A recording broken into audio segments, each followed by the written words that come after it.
The story begins not with a grand temple still standing, but with fragments of clay buried beneath shifting sands. On these broken tablets, etched in cuneiform lines like the heartbeat of an ancient mind, appear names that once commanded both reverence and fear. They speak of the Anunnaki, a host of beings recorded as gods but described in ways disturbingly close to rulers of flesh and blood. Here lies a paradox that should unsettle anyone who listens carefully.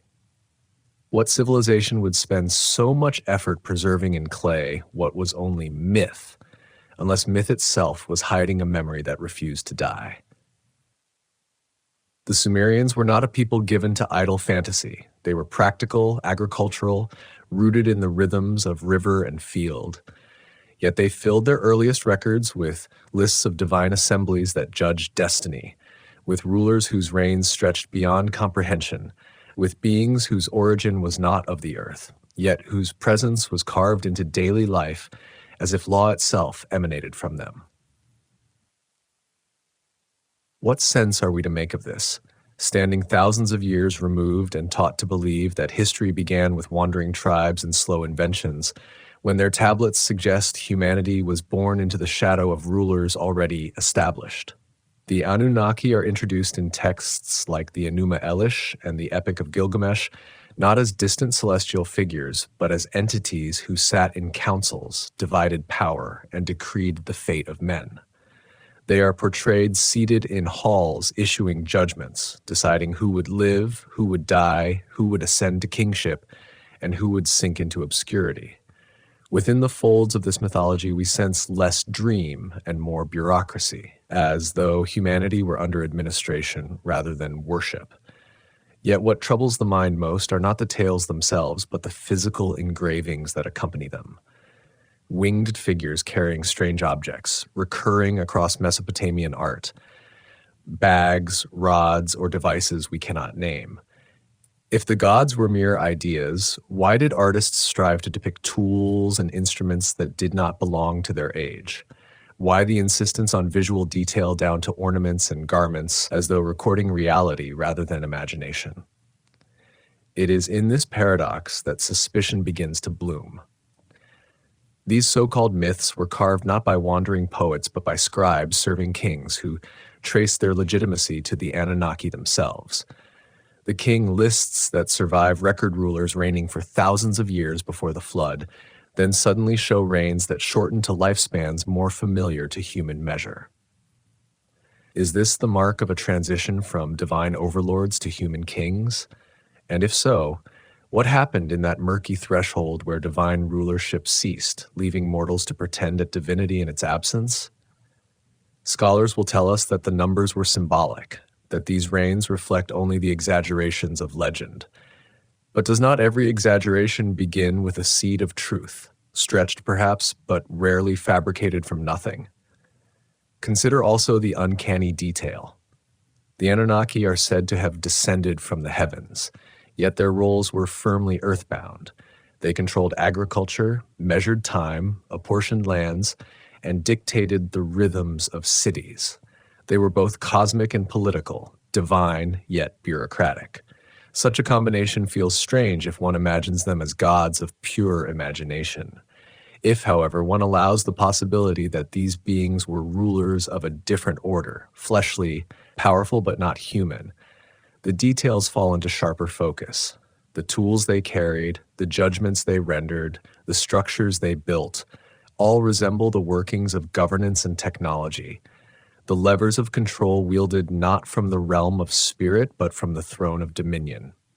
When archaeologists unearthed depictions of the Anunnaki in reliefs, what they found was not radiant abstraction, but human-like forms with elaborate headdresses, flowing robes, and hands holding objects both familiar and alien. One figure reaches toward a stylized tree while wearing a small object resembling a wrist device. Another clutches the mysterious bag depicted again and again, not only in Mesopotamia, but mirrored in art from Mesoamerica and beyond. Can coincidence explain why two distant worlds carved the same symbol into the hands of their supposed gods? Or are we peering at the remnants of a shared memory, fragmented by geography, but unified by truth? If we treat these fragments as mere stories, we silence the deeper question. Why did the Sumerians, among the earliest urban peoples on Earth, frame their own beginnings not as their own achievement but as the gift, or perhaps the imposition of those who came before? Civilizations crave ownership of their origin. To surrender it to an alien assembly of gods is to confess subordination. And yet, across thousands of lines of script, that is precisely what they preserved. Were they forced to acknowledge a rule they could not deny, or were they encoding in myth the memory of rulers whose true nature was too dangerous to describe openly? Every ancient myth contains shadows, but here the shadows are dense, unrelenting, and curiously technological. One creation story tells of humanity molded from clay mixed with the blood of a god, a strange echo of manipulation more surgical than poetic. Another tale speaks of Anunnaki councils ordering a flood, a catastrophe executed not by nature alone but by decree, as if disaster could be commanded like a sentence passed down in judgment. These details invite a disturbing possibility. What if myths of gods were never metaphors for forces of nature, but historical recollections of beings who wielded powers that resemble technology to us? If so, humanity's earliest memory is not of gods imagined, but of rulers remembered, rulers whose presence was erased and transformed into myth, while their fingerprints lingered in stone. The clay tablets whisper across millennia, yet they are treated in modern classrooms as curiosities of mythology, stripped of their unsettling implications. Students memorize the Epic of Gilgamesh as literature and are seldom asked to wonder whether its references to councils of gods mirror historical events of rulership. They are told the Anunnaki are symbols, never asked why the Sumerians, meticulous in trade, astronomy, and agriculture, would blur fact and fiction at the very core of their identity. What if the eraser is deliberate, not ancient, but modern? A way of shielding minds from the possibility that human origins were shaped under watchful eyes. Imagine standing in the vaults of a museum, holding a fragment of clay where an ancient scribe pressed a reed stylus, recording in a trembling hand the names of the Anunnaki. He was not writing for entertainment, he was writing for permanence, for continuity, for memory. His tablet was meant to outlast empires, to carry a truth across the river of time. Now we read it and call it myth. But what if, in doing so, we betray the very intent of its maker? What if these forgotten gods were never gods at all, but suppressed rulers of human beginnings, their story half erased so we would never recognize the cage in which we were born? The paradox remains unanswered and unresolved. Why do fragments of clay so fragile still whisper of beings whose presence towers over us like shadows against the vault of history? And why, after all this time, do we still feel the shiver that their names bring, as though memory itself resists the eraser? The name itself lingers like a shadow, carved into clay, yet echoing beyond the silence of centuries. Anunnaki, a term scholars render blandly as princely offspring, or those of royal blood who came from heaven to earth, sounds to modern ears like mythological poetry. But what if language here is a veil carefully lowered to obscure a more unsettling meaning? The Sumerians were precise with their words, shaping meaning as carefully as they shaped bricks of clay. When they called these beings those who from the heavens descended, they were not describing abstractions of imagination, but identifying an origin above and beyond this soil, yet ruling upon it.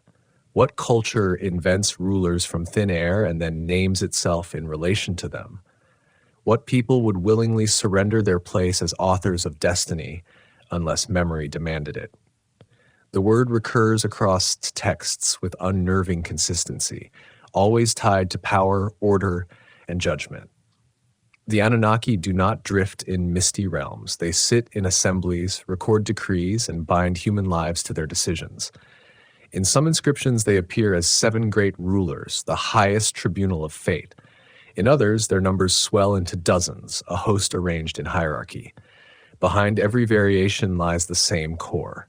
These were not imagined forces of wind or water, but beings described as kin, progeny, descendants of a higher order. The language of kinship and emphasis on bloodlines suggests something far more structured than myth. It suggests governance, lineage, succession, the very hallmarks of ruling families. When the ancients spoke of gods, they often blurred the line between divinity and kingship. Yet the Sumerians did something stranger. They placed the Anunnaki above their kings, while claiming that kingship itself was lowered from heaven. This phrasing points to a transfer, as though earthly rulers were permitted to govern only because they were proxies of those who had descended before. It is no accident that Sumerian kings trace their legitimacy not to their people or to victory in battle, but to direct sanction from the Anunnaki. When a king was dethroned or replaced, the records insist it was because the Anunnaki had decreed a change of fate. What we see then is not spontaneous myth, but the vestiges of a chain of command. Consider how names themselves carry coded memory. Enlil, Enki, Ninhursag, Anunnaki figures who recur, each tied to specific domains of power: air, waters, earth, creation. They are remembered as personalities with rivalries, judgments, and roles, not faceless abstractions. Their disputes read more like political struggles than natural allegories. The language vibrates with the tension of court intrigue, rival assemblies, and whispered decrees. Why would the Sumerians, who built cities with meticulous planning, invent stories that read more like chronicles of rule than hymns to nature? Could these names mask individuals who once walked among them, lives mythologized but power remembered in fragments? The Anunnaki are described as descending to set the plans for mankind. The phrasing is chilling in its precision. Plans as though humanity were a project rather than a people. Lives to be drawn up, measured, and controlled by hands that claimed the heavens as their origin. If so, what was the true meaning of their name? Gods to be worshipped or overseers to be obeyed? The difference may be only perception. What one calls worship, another might call submission. The word Anunnaki then becomes less a title of divinity and more a designation of office, the badge of an order set above man yet within reach of memory. What deepens the suspicion is how persistently the name appears across the cultures that followed. The Akkadians, inheriting Sumerian tradition, continued to record the Anunnaki as judges of the underworld, a tribunal of destiny. Later, the Babylonians shifted their portrayal, but the core conception remained: a collective of beings deciding fate, meting out power, and presiding over cycles of kingship and catastrophe. Even as empires rose and fell, the memory of the Anunnaki refused to vanish, as though the name itself carried a resonance too heavy to erase. What does it mean when a name clings to consciousness for thousands of years?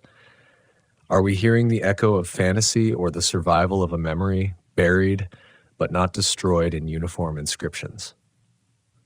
The glyphs that form Anunnaki are etched with deliberate weight, each wedge pressed into clay by scribes who understood the gravity of what they recorded. These were not idle marks for entertainment, but formal records stored in temple libraries, guarded as archives of divine and royal authority. The act of writing itself was sacred, and the choice of words deliberate. To call these beings Anunnaki was to mark them as something set apart, something that defined the very boundaries of human order. We must ask why scribes trained to preserve trade records and astronomical data would place such care into recording a name unless it belonged to a reality they believed would shape all generations. Perhaps the most haunting aspect is how little the name has been allowed to live in modern consciousness. Textbooks speak of Zeus, Ra, and Odin, but rarely dwell on the Anunnaki. Their presence is acknowledged, then dismissed, confined to the realm of primitive myth. Yet the silence around them may itself be telling. What is omitted often speaks more loudly than what is taught. If these beings were only myth, why the reluctance to explore them fully? If they were nothing but fantasy, why does their name still carry the power to unsettle those who read it in the original clay? One cannot ignore the possibility that in the word itself lies the first crack in the facade of official history. The Anunnaki are remembered as gods, Yes, but gods who decreed laws, shaped kingship, and measured destinies with chilling exactness. This is the language not of dream, but of administration. Their name binds them to heaven, yet their actions tie them to earth. They are at once divine and political, mythic and practical, erased and remembered. In their name resides the paradox of all suppressed history, too strange to be accepted, too persistent to be destroyed. When we speak the word Anunnaki today, are we uttering the name of gods who never were, or of rulers whose memory was stripped of reality and cloaked in the mist of myth? The tablets do not answer. They only preserve the silence between their lines and leave the decision to us, forcing us to choose whether we hear poetry, warning, or confession. When the Sumerians carved their visions into stone, they did not depict formless spirits drifting beyond comprehension, but figures with shape, posture, and detail. The Anunnaki appear again and again, not as distant symbols, but as beings who carry themselves with the gravity of rulers. Robes folding in measured drapery, headdresses gleaming with layered precision, wings extended with a geometry that suggests flight, and hands holding objects too deliberate to be dismissed as mere decoration. What are we to make of gods drawn as men, complete with musculature, garments, and accessories, yet always accompanied by tools that belong neither to farmer nor to warrior? If this were imagination alone, why did the imagination cling to images that echo something like technology? These depictions are not isolated. They appear consistently across reliefs, cylinder seals, and temple carvings. Scattered across centuries of Mesopotamian culture is one recurring image, a winged being offering what scholars blandly call a pine cone, held aloft as though it possessed ceremonial significance. Beside it always is the mysterious handbag, a rectangular pouch with a handle, carved with such uniformity that it cannot be accidental. We see it in the grip of Sumerian gods, but also thousands of miles away in Mesoamerican art, where deities stand holding the same strange bag. Coincidence strains under the weight of repetition. What reason would separate cultures have to depict gods carrying the same object unless it represented something real, something remembered? Was it a container of seeds, of knowledge, or of energy? Or was it a symbol of authority, a mark of rulership wielded by those who did not belong to the ordinary human realm? Their faces are telling as well. Unlike the abstract masks of later deities, the Anunnaki are depicted with features: large, steady eyes, sharp noses, beards carved in precise curls. They look almost human, but not entirely.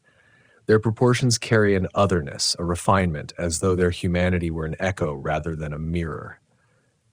The paradox unsettles. Gods who look human enough to command obedience, but alien enough to inspire fear.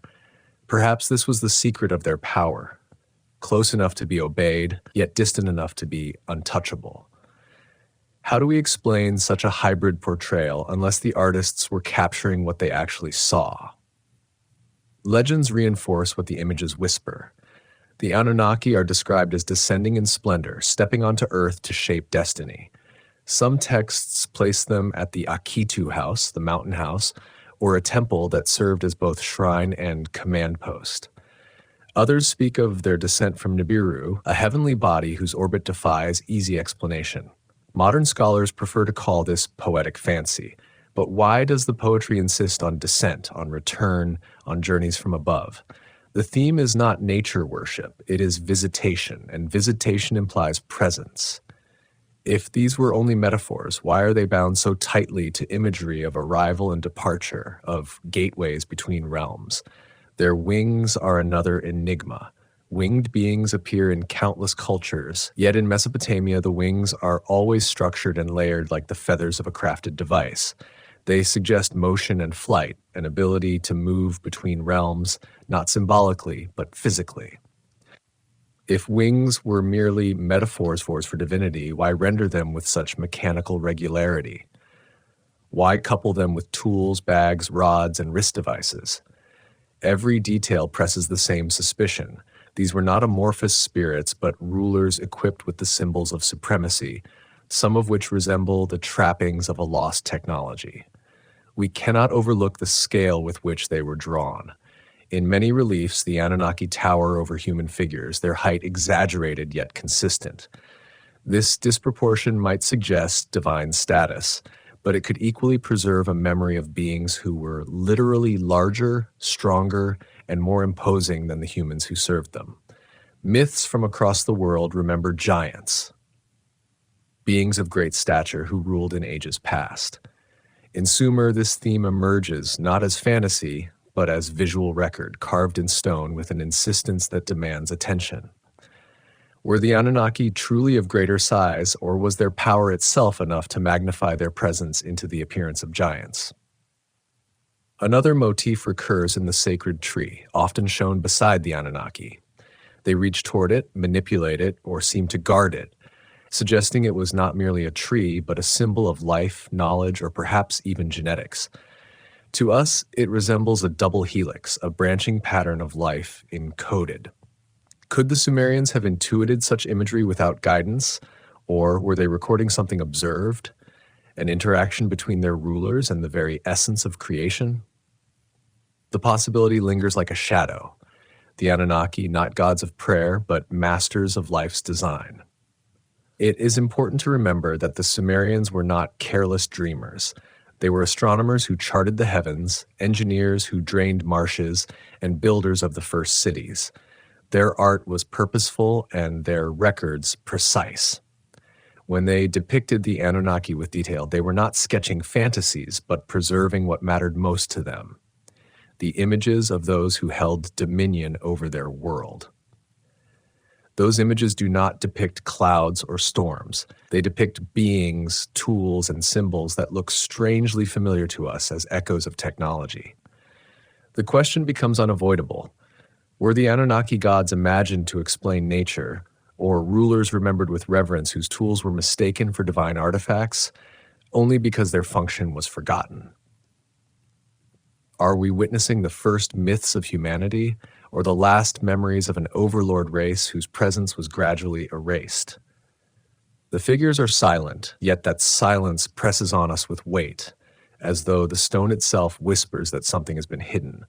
Each carving, each relief, each fragment of tablet leaves us suspended in the same hush. The beings look back at us through time, not ethereal but tangible, clothed, adorned, bearing objects in their hands. They are less like dreams and more like portraits, if portraits of whom remains unresolved, lingering like the outline of wings against a wall that no longer holds a temple. Power in the ancient world was never abstract. It was displayed in ritual, recorded on tablets, and carved into stone for all eyes to see. Among the Sumerians, that power radiated from the figures of the Anunnaki, beings who held not only authority over human lives, but objects that seemed to symbolize their dominion. The recurring staffs, rods, and strange bags that appear in their hands are not random ornaments or casual decorations of myth. They are precise, repeated with care across centuries, each rendering deliberate, each detail too consistent to dismiss. If myth is metaphor, why does metaphor carry such mechanical regularity? If gods were imagined, why were their tools depicted with such tangible solidity? The staff appears in countless scenes, tall and upright, sometimes adorned with rings, sometimes paired with symbols of kingship. To the modern observer, it looks like a rod of command, a device that signifies not only authority, but perhaps something more, a tool of function, not just symbol. Could it have been a measuring instrument, a weapon, or even a device of communication across cultures? Rods and staffs are always markers of power, but here they seem unusually precise, as though the artists wanted to ensure no detail would be lost. The staff becomes a line of continuity, a symbol carried by gods, kings, and rulers, linking the authority of heaven with the administration of earth. Then there is the enigmatic bag, the so-called handbag of the gods, carved into reliefs from Mesopotamia and mirrored in carvings from Mesoamerica. It appears in the hands of figures who stride with purpose. Scholars call it a ritual container, yet seldom explain why its depiction is so exact and so uniform across vast distances of space and time. Was it a vessel of seeds, a container of sacred objects, or something stranger, a device holding power beyond human comprehension? Its presence unsettles, for it should not appear in such parallel repetition unless it was remembered from reality. What knowledge did these beings carry always at their side? And why did ancient artists labor to record its shape with such devotion? Wrist devices also haunt the carvings. Small bands worn on the arms of the Anunnaki resemble watches or instruments of measurement, incongruous adornments on beings remembered from 5,000 years ago. The Sumerians themselves had little use for such embellishments. Their practical lives left no room for useless detail. Why, then, would their divine rulers be shown with devices strapped to their wrists? Is this an artistic coincidence or a memory of something functional, something technological lost in the fog of time? Even the pine cone-like object offered or held by winged figures presses the mind with suspicion.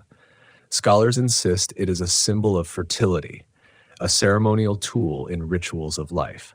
Yet its recurring placement, its pairing with the mysterious bag, and its careful rendering all suggest a deeper significance. Was it a tool for dispersing seeds, sprinkling water, or manipulating something unseen? Some imagine it as a symbol of the pineal gland, the so-called seat of consciousness. Others whisper of energy, frequency, or genetic alteration. Whatever its meaning, it is handled with intent, not simply imagined into existence. These artifacts, etched into stone, become more than symbols. They become clues, hints that the Anunnaki did not merely rule through charisma or fear, but through possession of knowledge and instruments that elevated them above the human masses. Power is rarely abstract. It rests on control of resources, tools, and secrets. If the Anunnaki carried staffs, bags, rods, and devices, perhaps these were the very instruments of their rule, the means by which they enforced destiny. What to the Sumerians appeared as divine symbols may, in truth, have been the technology of a race remembered as gods, because their tools were beyond comprehension. The images invite comparison with other cultures whose gods bear similar objects. In Egypt, staffs and scepters define authority. In Mesoamerica, deities carry bags and tools that mirror those of Mesopotamia. In the Indus Valley, seals depict figures with strange instruments beside them.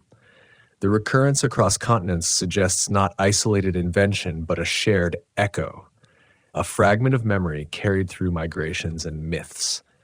How can cultures separated by oceans converge on the same imagery unless they drew from a common source? Was that source the Anunnaki themselves, rulers who once held sway across a wider world than we dare imagine?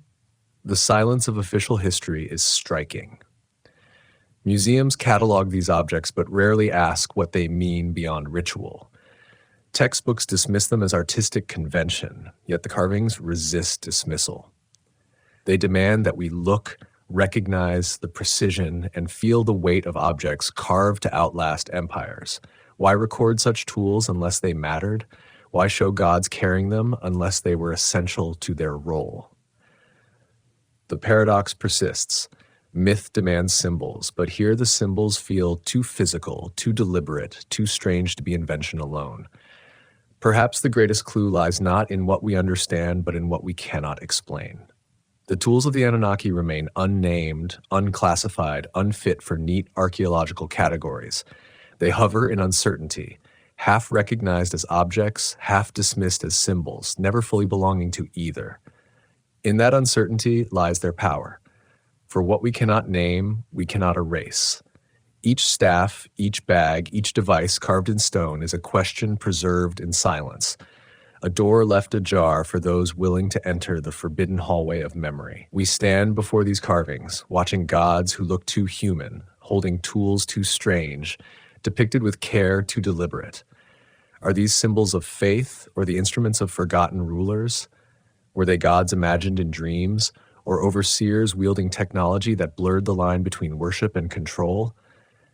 The stone offers no answer, only persistence. The myths of Sumer do not speak of gods confined to distant heavens, but of beings who descended and then established their presence upon the earth. Again and again, the texts describe the Anunnaki not as fleeting spirits, but as figures who founded sacred cities, erected monumental temples, and aligned their dwellings with the rhythms of the stars. These were not the imagined landscapes of poets, but the ordered spaces of rulers who imposed structure on both land and sky. Cities such as Uruk, Eridu, and Nippur were remembered not merely as human achievements, but as domains marked by divine presence, sanctuaries where the Anunnaki walked among mortals. In those spaces, architecture became a mirror of the cosmos, as though earthly life were required to reflect a pattern descending from above. Consider the ziggurats, tiered structures rising step by step toward the sky. To us, they are echoes of primitive pyramids, monuments of baked brick ascending in layers. To the Sumerians, however, they were mountain houses, temples not of worship alone, but of connection, gateways between earth and the divine. Their stairways were meant for ascent and descent, passage between realms. Each ziggurat was carefully oriented, its base aligned with cardinal directions, its summit consecrated to the Anunnaki. Why such precision if these were merely shrines for unseen gods? Why map the heavens into brick and stone unless the gods they remembered demanded it? The architecture bears the mark of instruction and design imposed from above. According to tradition, Eridu, the first city, was founded by Enki himself, lord of the waters and master of wisdom. Its temple, the Iabzu, was dedicated to the subterranean deep and to the mysteries of creation. Within its sacred walls, rituals unfolded that were said to sustain the bond between humanity and its divine rulers. Yet the myths whisper something stranger. These temples were not simply houses of prayer, but dwellings where the gods themselves resided, issuing decrees, shaping destinies, and storing the instruments of their power. A city was not merely a human settlement, but a reflection of cosmic order enforced by those who had descended from above.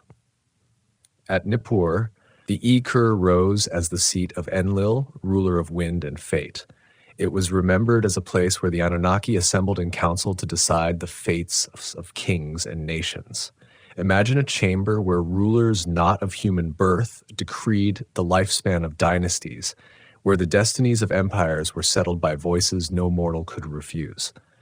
To call it myth is to ignore the chilling familiarity of a council hall, a seat of power, a court of rulers. Did the Sumerians imagine such bureaucracy and divine form, or were they recalling the structure of governance imposed upon them by a race above their own? What deepens the mystery is how these sacred sites were built with knowledge that should not have belonged to their time. Alignments with the solstices, orientations to constellations, and the integration of celestial cycles into architectural form all suggest a precision that belies a culture newly risen from prehistory. There it stands, brick upon brick, pattern upon pattern, testimony to an order beyond human invention. If these were temples, they were also observatories. If shrines, they were also instruments of measurement. Who taught the Sumerians to build with such cosmic accuracy? Who insisted that their sacred houses reflect the heavens themselves? One cannot ignore the echoes in later civilizations. The ziggurats of Sumer became the pyramids of Babylon, and from there the echoes spread into Egypt, Mesoamerica, and beyond. Always the same theme: structures reaching skyward, aligned with the stars, consecrated to gods who descended from above. This global recurrence presses the mind with unease. Did all peoples imagine the same thing independently, or were they preserving fragments of a single memory? The memory of rulers who demanded that their earthly dwellings mirror the order of the cosmos from which they came. The sacred cities were not mere centers of religion. They were the capitals of a dominion in which the Anunnaki ruled as overlords. Inscriptions record that kingship itself was lowered from heaven to Eridu, then passed from city to city as divine will decreed. Kings did not claim the throne by conquest or election, but by the sanction of the Anunnaki. Their legitimacy flowed from temples, from rituals, from the very architecture of the sacred precincts. To disobey the king was to disobey the gods. To rebel against the temple was to rebel against heaven itself. In this fusion of political and divine authority, we glimpse not freedom of worship, but machinery of control. The temples themselves, now ruins of crumbling brick, still whisper of this dominion. Their massive foundations, deliberate orientations, and layered terraces all bear the marks of instruction. Within them, countless tablets have been unearthed, inscribed with records of offerings, decrees, and rituals meant to bind human society to the will of the gods. Read carefully. They reveal not only devotion, but dependence. Humanity existed within a structure imposed from above, a system in which the Anunnaki determined boundaries, laws, and destinies. What remains most unsettling is the question of why. Why demand such cities? Why impose such architecture? Was it worship they sought or order? Were the temples places of communion or command centers, the nerve points of a dominion where gods ruled as kings? If the Anunnaki were myth, then myth here wears the mask of politics. If they were rulers, they were on a scale so vast that their memory could only be preserved as divinity. As we stand amid the ruins of Uruk, Eridu, and Nippur, we see little more than mounds of broken brick. Yet once these were places alive with ritual, echoing with chants, resounding with decrees that bound human lives to the will of beings remembered as gods.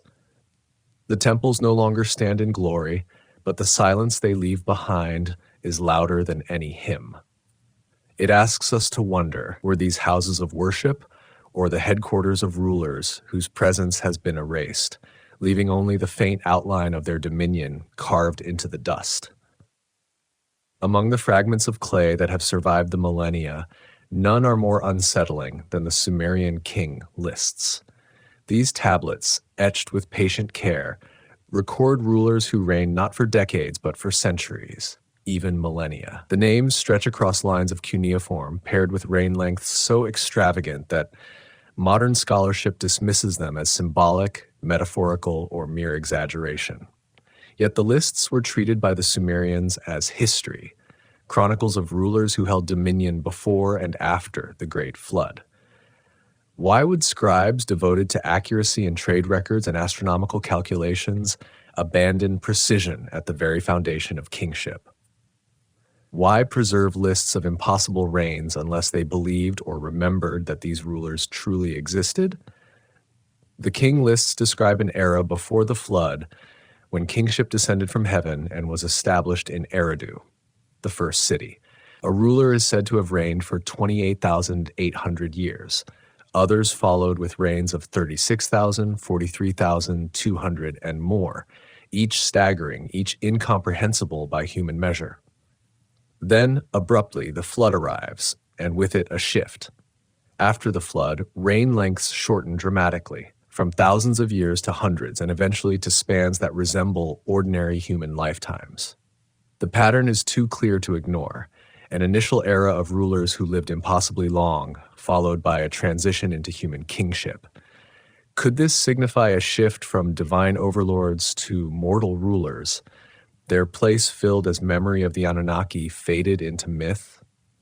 The rhythm of these records feels less like poetry and more like a ledger, a careful chronicle of power passed from one to another. They are written in the same form used to record rations of barley and lists of stars, languages of precision, not imagination.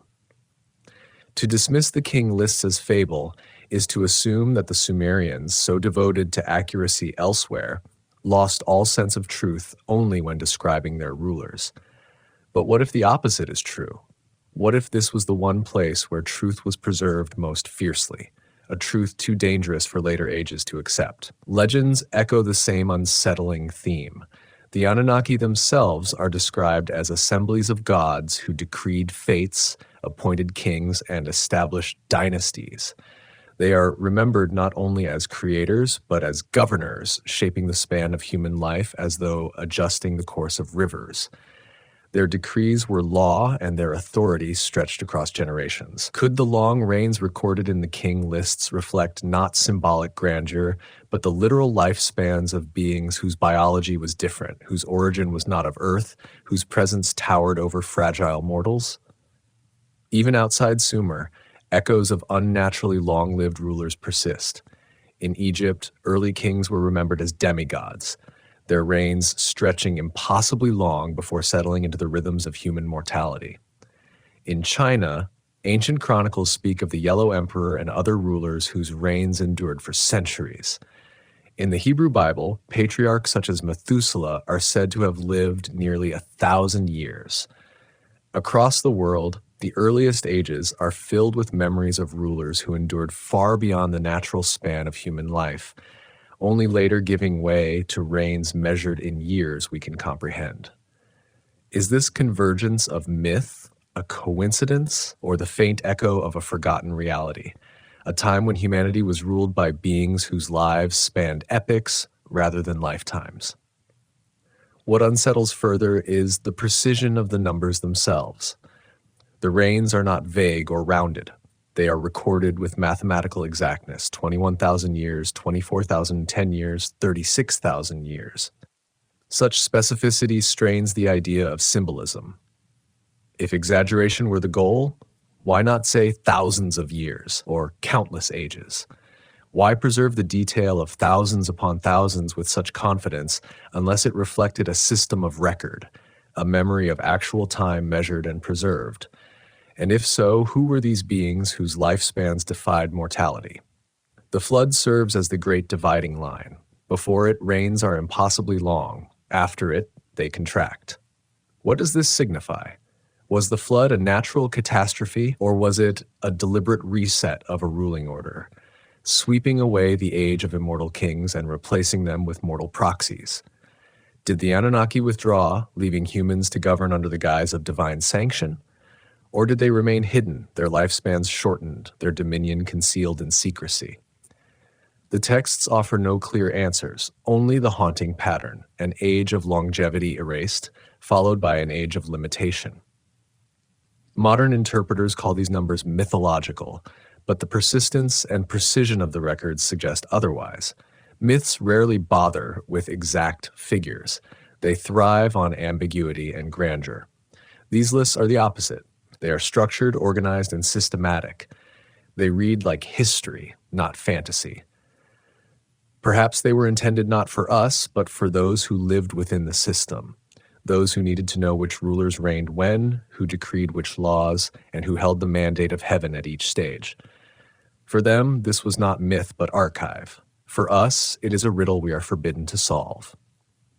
The king lists remain a paradox. They whisper of a time when beings not bound by ordinary mortality ruled the earth, when dynasties lasted longer than entire civilizations today. They describe a world official history insists could not exist, yet the tablets endure as silent witnesses that refuse erasure. They force us to ask a question that lingers like a shadow over all human origins. Were the first kings of mankind truly men, or were they the Anunnaki, rulers whose presence has been suppressed and remembered only in lists of reigns too long for belief, yet too precise for invention? Among the many fragments of Sumerian myth that survive, few are as haunting as those that describe the creation of humanity. In these accounts, the Anunnaki are not distant observers or merely judges of fate, but active participants in shaping the very origins of humankind. The story speaks of clay, earth itself, mixed with the blood or essence of a divine being, a fusion that produced a new race designed to serve. This is not the gentle creation of mythic imagination, but the deliberate crafting of a species engineered to carry burdens, to till fields, to labor in service of those who claimed dominion. What does it mean when the oldest stories of humanity describe our beginnings not as gift but as imposition, not as birth but as manufacture? The Epic of Atrahasis, one of the earliest surviving Mesopotamian texts, recounts a rebellion among lesser gods forced to perform labor. Exhausted by their toil, they demanded relief. So the higher gods, the Anunnaki, decreed the creation of humans to take their place. According to the tale, the flesh and blood of a sacrificed god were mixed with clay, and from this mixture, humanity was fashioned. The detail is chilling. Life created not out of love or accident, but as a solution to a problem of labor. From the very beginning, humans were made not for freedom, but for servitude. Could this myth conceal a memory of genetic manipulation, an operation far beyond the capacity of Bronze Age imagination, yet preserved in the only language they possessed, the language of clay, blood, and divine decree? The symbolism of clay resonates across countless cultures, but here it feels less symbolic and more functional. Clay was the raw material of Sumerian life, shaped into bricks, vessels, and tablets. To describe humans as clay emphasized malleability, design, and structure imposed from without. The addition of divine blood suggests a hybrid nature, part earth, part other, a fusion of mortal substance and divine essence. Stripped of its poetic veil, the account reads disturbingly like the language of experiment, of modification, of beings altered at the hands of a race superior in knowledge. Was humanity engineered, shaped as workers, left to believe they were children of gods, when in truth they were constructs of rulers? Other fragments reinforce this theme. Some texts speak of humanity being given breath, not as a gift but by command. Others describe how the first humans were fashioned to serve in temples, offering food and labor to their creators. The relationship was not one of freely given worship, but of imposed obligation. The Anunnaki did not descend to adore humanity. They descended to control it, to shape it into a tool that would serve them. This inversion of the creation myth, from benevolent gods to calculating rulers, reshapes the entire narrative of human origins. It suggests that the foundation of civilization was built on subjugation, that mankind was born in chains and taught to call them destiny. Archaeology adds its own strange whispers. Figurines unearthed at Mesopotamian sites depict beings with elongated heads, large eyes, and hybrid forms. Scholars dismiss them as stylized art, but they could equally be memories of a race that looked human yet was not entirely so, the progenitors of humanity whose features were preserved in clay. The recurring imagery of serpents in myths across cultures may echo this hybrid creation, a reminder of beings who altered life at its roots. Is it coincidence that serpent symbolism appears in myths about forbidden knowledge and altered origins, where divine rulers are cast as both benefactors and deceivers? Even in later traditions, echoes remain. The Book of Genesis, composed centuries after Sumerian myths, still bears the imprint of clay and the breath of humanity molded by hands that belonged not to mortals but to something greater. The parallels are undeniable, but the Hebrew version frames creation as a divine gift, while the Sumerian version frames it as divine necessity, almost punishment, which is closer to the truth, humanity's origin as an act of love, or a pragmatic design by rulers seeking obedient servants. The idea of humans as a hybrid species raises questions that science has yet to answer fully. Why did Homo sapiens, among all hominids, suddenly leap forward in capacity, developing language, agriculture, and urban life with a speed that strains slow evolutionary timelines? Why does our DNA contain mysteries, fragments whose origin remains unclear? Could the myths of divine blood mixed with clay conceal the memory of intervention, of alteration by those who stood above us? Remembered as gods, perhaps they were rulers wielding knowledge we now call science. The disturbing implication is that humanity may not have been born free at all. If we were created to serve, then freedom itself is the anomaly, the rebellion, the spark that escaped the original design. Perhaps this is why myths across the world tell of mankind angering the gods, of divine punishments and cataclysms sent to discipline a species that sought to rise beyond its station. The flood, the scattering of languages, the curses upon rebels, all could be echoes of rulers striving to maintain control over a species that was never meant to think for itself. Yet, even within these dark myths lies a paradox. The very act of mixing divine blood with clay implies that humanity carries within it a spark of the same essence as its creators. If we were made as servants, then we were also given something of our masters, something that allowed us not only to labor, but to dream, to question, to resist. Perhaps when the Anunnaki shaped mankind, they also planted the seed of their own undoing. By imparting their essence, they ensured we might one day awaken, no longer content to be tools, but seekers of truth. The silence of official history covers these questions with dust, insisting that myths are merely myths, that humanity rose alone, that we owe nothing to rulers erased from memory. Yet the tablets remain, fragile but defiant, whispering of origins too unsettling to teach and too dangerous to acknowledge. They force us to confront the possibility that our beginning was not noble but engineered, not free but enslaved. Were we children of gods or creations of rulers who shaped us for their own dominion? The myths did not stop at creation. Once humanity was fashioned from clay and divine essence, the stories speak of gifts of knowledge granted suddenly and completely, poured from a vessel rather than accumulated through trial and error. Agriculture, metallurgy, astronomy, and writing all appear in the Sumerian records not as slow evolutions, but as endowments bestowed by the Anunnaki. One day mankind tilled the soil with crude tools. The next, he was guided to plant barley in ordered rows, to forge copper with fire, and to track the heavens with a precision that still astonishes us. How could such leaps occur in so brief a span? Was it truly discovery or memory planted, instruction delivered, knowledge given rather than earned? The tablets themselves acknowledge these gifts. In hymns to Enki, Lord of Wisdom, the Sumerians praise him for granting the arts of civilization, irrigation, weaving, smelting, architecture, and more. In records concerning the goddess Nisaba, writing is said to have been delivered whole, a complete system from the start, not invented piece by piece but revealed.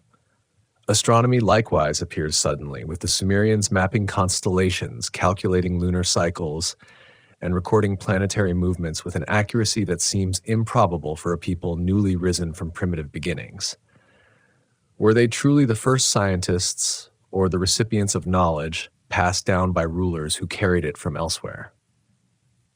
Consider metallurgy. The Sumerians mastered smelting and the crafting of bronze alloys requiring precise control of fire and material. Such mastery ordinarily demands centuries of trial, yet here it appears abruptly, as though taught by already skilled hands. Agriculture tells the same story. Irrigation systems stretching across fields, canals dug with engineering foresight, crops planted in cycles aligned with celestial patterns. These were not the fumblings of beginners, but the implementations of instruction. Who were the instructors, and why did they choose to lift humanity so swiftly into civilization? One cannot ignore the uncanny echoes in later myths. The Greeks remembered Prometheus, who defied the gods to give mankind fire and knowledge. The Hebrews recalled fallen angels who descended to teach forbidden arts, from weaponry to cosmetics. In each case, knowledge is framed not as invention, but as transmission, a gift or a theft from beings above. Why does the theme repeat across cultures separated by time and geography? Could these be preserved fragments of the same memory, that humanity's first sciences were bestowed, they have not born? Archaeologists puzzle over the sudden emergence of writing in Sumer. Cuneiform appeared fully formed, capable of recording trade, law, and myth from its inception. Unlike alphabets that evolve slowly, it emerged complex and uniform, as though someone handed the Sumerians a finished system. The same is true of mathematics. Their base 60 system is intricate and versatile, and still shapes our division of time today. Was such sophistication truly a spontaneous human invention, or the legacy of rulers who needed capable administrators to manage labor, record offerings, and calculate cycles? The suspicion deepens when we examine how the Anunnaki are described in relation to this knowledge. They are not distant deities inspiring creativity. They are instructors, givers of laws, decrees, and skills. They taught humanity how to measure time, how to count, and how to order society through law. In this sense, the Anunnaki resemble governors more than objects of worship, ensuring their subjects could serve efficiently. Knowledge was not liberation but control. Writing enabled taxation. Astronomy scheduled labor. Metallurgy produced tools of obedience. What appears as a gift may in truth have been an instrument, yet once knowledge is given, it cannot easily be contained. If the Anunnaki intended only to bind humanity to servitude, they may also have sown the seeds of rebellion. For with writing comes memory, with astronomy comes wonder, and with metallurgy comes weaponry. Perhaps this is why later myths recall gods punishing mankind for overreaching, for misusing what had been bestowed. The flood itself in Sumerian legend is framed as judgment, a reset designed to rein in a humanity that had grown unruly under divine gifts. Could this be the paradox at the heart of human origins, that our knowledge was both a tool of control and a key to freedom? Modern history teaches that civilization was humanity's gradual invention, but the suddenness of Sumer's rise defies that neat tale. From scattered tribes to cities with temples, palaces, and schools in scarcely a millennium. The leap is breathtaking, as though humanity awoke from darkness to find itself already instructed, already burdened with systems it had not earned. What explains this acceleration, if not the intervention of a power beyond human scale? The forbidden question remains, were the Anunnaki truly gods or rulers with knowledge so advanced that it had appeared divine to those they governed? If so, then the gifts of agriculture, writing, and metallurgy were not miracles, but technologies, tools of power dressed in the language of myth. And if that is true, then our very civilization rests not on human genius alone, but on instruction from those whose names are half erased, yet whose influence still shapes our world. The paradox lingers. Was knowledge a blessing or a chain?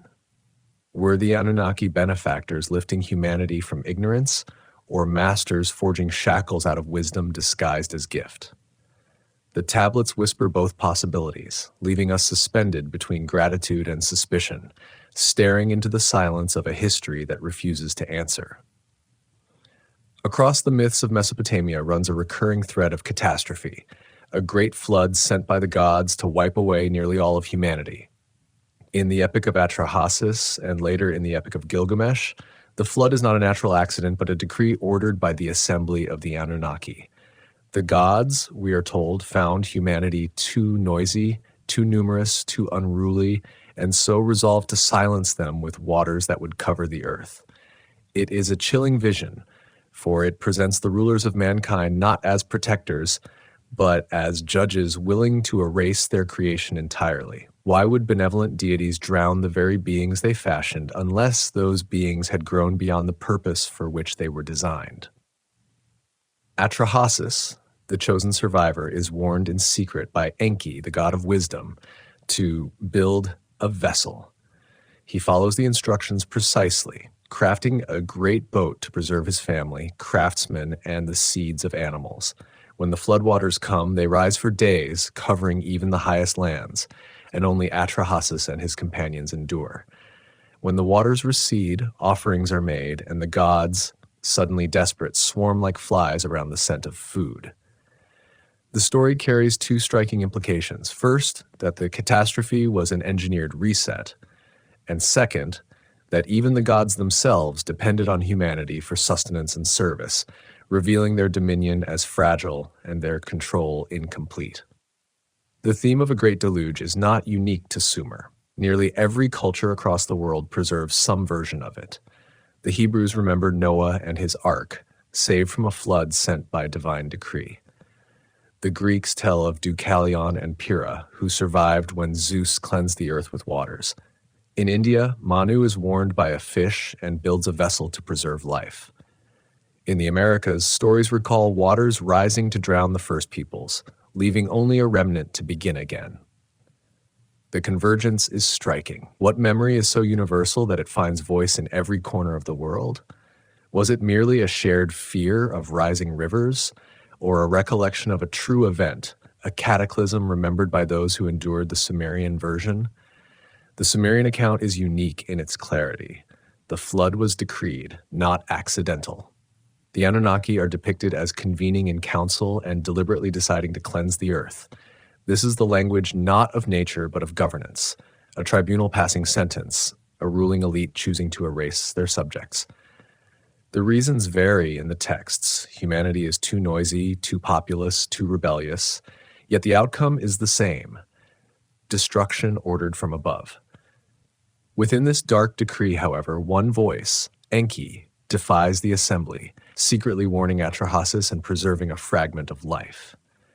Is this the whisper of rebellion among the gods themselves, factions within the Anunnaki divided over the fate of mankind? Or is it a memory of conflict among rulers, some seeking extermination, others preservation? The flood also marks a dividing line in the king lists, the boundary between ages of impossibly long reigns and the shorter lifespans of later kings. Before the flood, rulers reigned for thousands of years. Afterwards, their reigns shrink to centuries, and then to decades. Could this suggest that the flood was not only a cleansing of humanity, but a reset of rulership itself, a moment when immortal overlords withdrew and mortals took their place? The destruction of cities, the erasure of knowledge, and the resetting of dynasties all point to a deliberate obliteration of memory. Perhaps the flood was not simply punishment, but a method of rewriting history, ensuring that what came before would be remembered only as myth, never as fact. Archaeological evidence offers little comfort. Beneath ancient Mesopotamian cities, bands of riverine clay have been found, sudden deposits of silt interrupting the normal strata. These bands speak of floods, catastrophic inundations that once swept across the land. Scholars argue over their extent, but the memory of waters rising is undeniable. Was one such event magnified into a cosmic judgment in myth, or were multiple floods merged into a single memory of divine wrath? Whatever the case, the tablets insist that humanity's survival was not an accident, but the result of defiance and the preservation of knowledge against decree. The flood myths also reveal the paradoxical dependence of the gods on humanity. After Atrahasis offers sacrifice, the Anunnaki gather like starving creatures desperate for sustenance. If they were omnipotent, why hunger? If they were self-sufficient, why cling to offerings? This detail betrays their nature. Powerful, yes, but not invincible. Rulers who relied on their subjects for survival. If so, the flood was not the act of transcendent deities, but of a ruling order trying to suppress those who threatened its control, only to discover that without humanity their dominion withered. In this way, the flood becomes more than myth. It becomes a metaphor for suppression. Just as waters erase the landscape, so too can history be washed clean, leaving only fragments behind. The survivors carry the memory, but in distorted form, reduced to parables and allegories. What if the flood was not only the destruction of people, but the destruction of memory? A deliberate attempt to drown the knowledge of what came before. If so, then the myths of Atrahasis, Noah, and Manu are not only survival stories, but warnings that our past has been rewritten by the waters of forgetfulness, and that what we call history begins only after a deliberate erasure. The silence that follows the flood in the myths is heavy. Humanity begins again, but weaker, more bound, more dependent. The gods decree shorter lifespans, stricter laws, tighter boundaries. Control is reimposed, rebellion stifled, and the memory of what once was is buried beneath layers of silt. Yet even in silence, the fragments remain. The story of Atrahasis was preserved. The king list survived. The myths spread across continents. The flood could drown bodies, but not entirely memory. The whispers of a suppressed origin still echo, refusing to vanish. And so the question persists, pressing through the fog of time. Was the flood a natural catastrophe remembered in myth? Or was it a deliberate erasure, a cleansing ordered by rulers who sought to control the species they had fashioned? If the Anunnaki decreed it, then the flood is not only history's greatest cataclysm, but humanity's first rebellion and first survival against the will of its overlords. In the carved reliefs of Mesopotamia, amid the wings and robes of the Anunnaki, there appear again and again the enigmatic objects that scholars call mere symbols. Rods, scepters, bags, cones, and other shapes, all rendered with remarkable consistency, as though the artists were recording something real rather than inventing. The most haunting question is why such care was taken if these were only metaphors. Why preserve the weight of a bag, the detail of a staff, the strap of a bracelet? unless those items held significance in daily encounters with beings remembered as gods. To dismiss them as decoration is to ignore the stubborn persistence of detail that demands explanation. The rods, often held upright, resemble instruments of authority, but their precise rendering makes them feel less like symbolic scepters and more like tools. Some carry ringed heads, others are smooth, all suggesting functionality beyond ceremony. In many depictions, these rods are presented directly before kings or priests, as if transmitting something invisible, a command or a decree. Could they have been devices for measuring, for signaling, or even for channeling energies beyond the comprehension of mortals? Myths speak of rods of destiny, items by which the fates of nations were decreed. Such language suggests more than ornament. It suggests instruments of control. The mysterious bags, meanwhile, appear across continents, carved in Sumerian reliefs, echoed in the hands of gods at Teotihuacan, and depicted in stone at Göbekli Tepe. Always the same form: rectangular body, rounded top, small handle. No variation, no artistic drift. How can cultures separated by oceans preserve the same image unless they inherited memory from a common source? If these bags were containers of seeds, why depict them as sacred, always held by gods? If ritual, why such global uniformity? Perhaps they carried something essential, not to be shared with humanity, but always at hand for those who ruled. Were they devices for storing knowledge, for carrying energy, for holding tools of power? The repetition is too deliberate, the silence too heavy to be coincidence. The pine cone-like object carried by winged figures is another puzzle.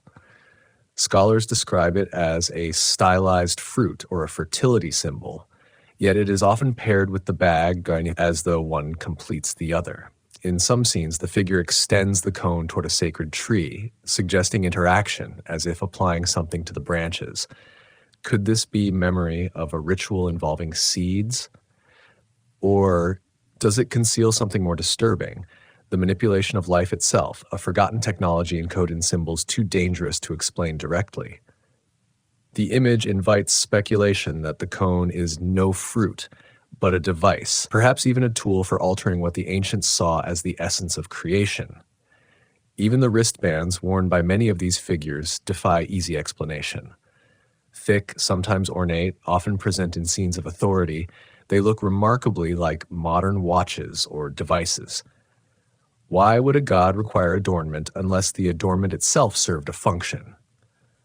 In some reliefs, patterns etched upon the bands suggest design, not decoration. Could these have been instruments of communication, measurement, or control? We cannot know, yet the detail lingers like a whisper of something technological. The Sumerians themselves called some of these items the tablets of destiny, artifacts said to contain the decrees of fate. Whoever held them commanded authority over gods and men alike. Myths recount thefts and battles for these tablets as though they were not abstract powers but tangible objects coveted and contested. If we take the myth literally, these tools determined rulership, binding kingship to possession of sacred instruments. If we take it metaphorically, the metaphor still insists on physicality, artifacts with power. Either way, the implication remains. Control of destiny lay in objects, not merely words. The persistence of these symbols across time and culture suggests more than coincidence. From Mesopotamia to Mesoamerica, from Sumerian ziggurats to Olmec carvings, the gods are shown carrying the same bags, rods, and cones.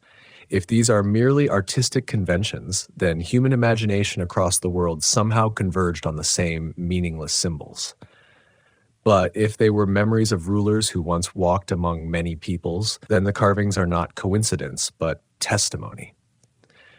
Perhaps the Anunnaki traveled farther than we believe, leaving traces of their tools in the myths of every continent.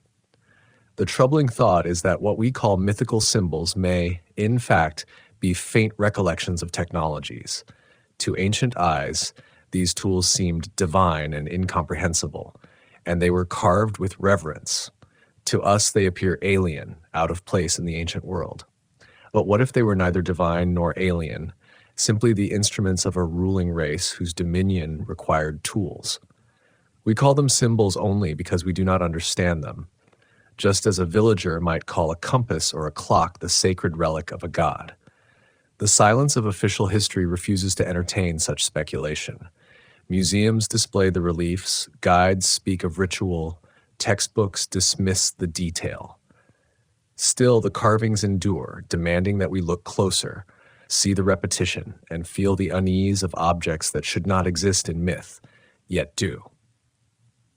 Perhaps the greatest secret is not that these tools were symbols, but that they were real, tangible, and functional, suppressed, because acknowledging them would shatter the neat boundary between myth and history. We are left with a haunting question. Did the Anunnaki truly hold rods that decreed destiny, carry bags that contained forbidden knowledge, and wield devices that linked them to the heavens? Or are these simply the memories of humans who mistook the tools of rulers for the relics of gods? The carvings answer with silence, but silence itself can feel like truth waiting to be heard. Beneath the hymns of praise and the rituals of devotion, the ancient texts carry a darker current.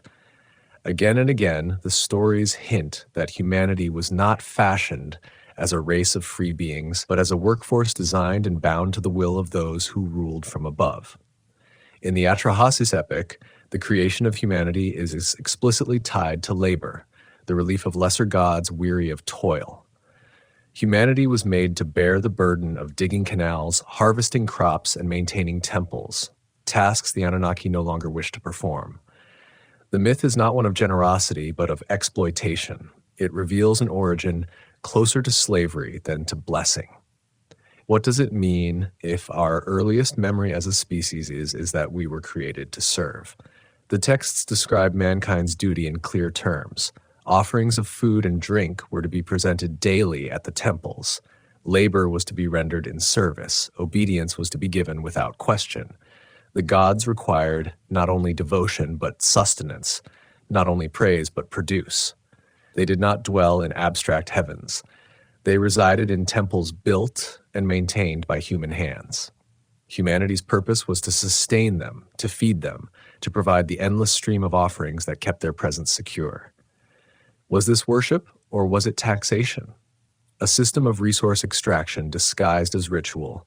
The lines blur, and in the blur, we glimpse control, not reverence. Even the myths of rebellion carry the marks of servitude. When humanity multiplied and grew restless, the Anunnaki decreed punishment. Plagues were sent, famine unleashed, disasters arranged, all to reduce the noise and number of mankind.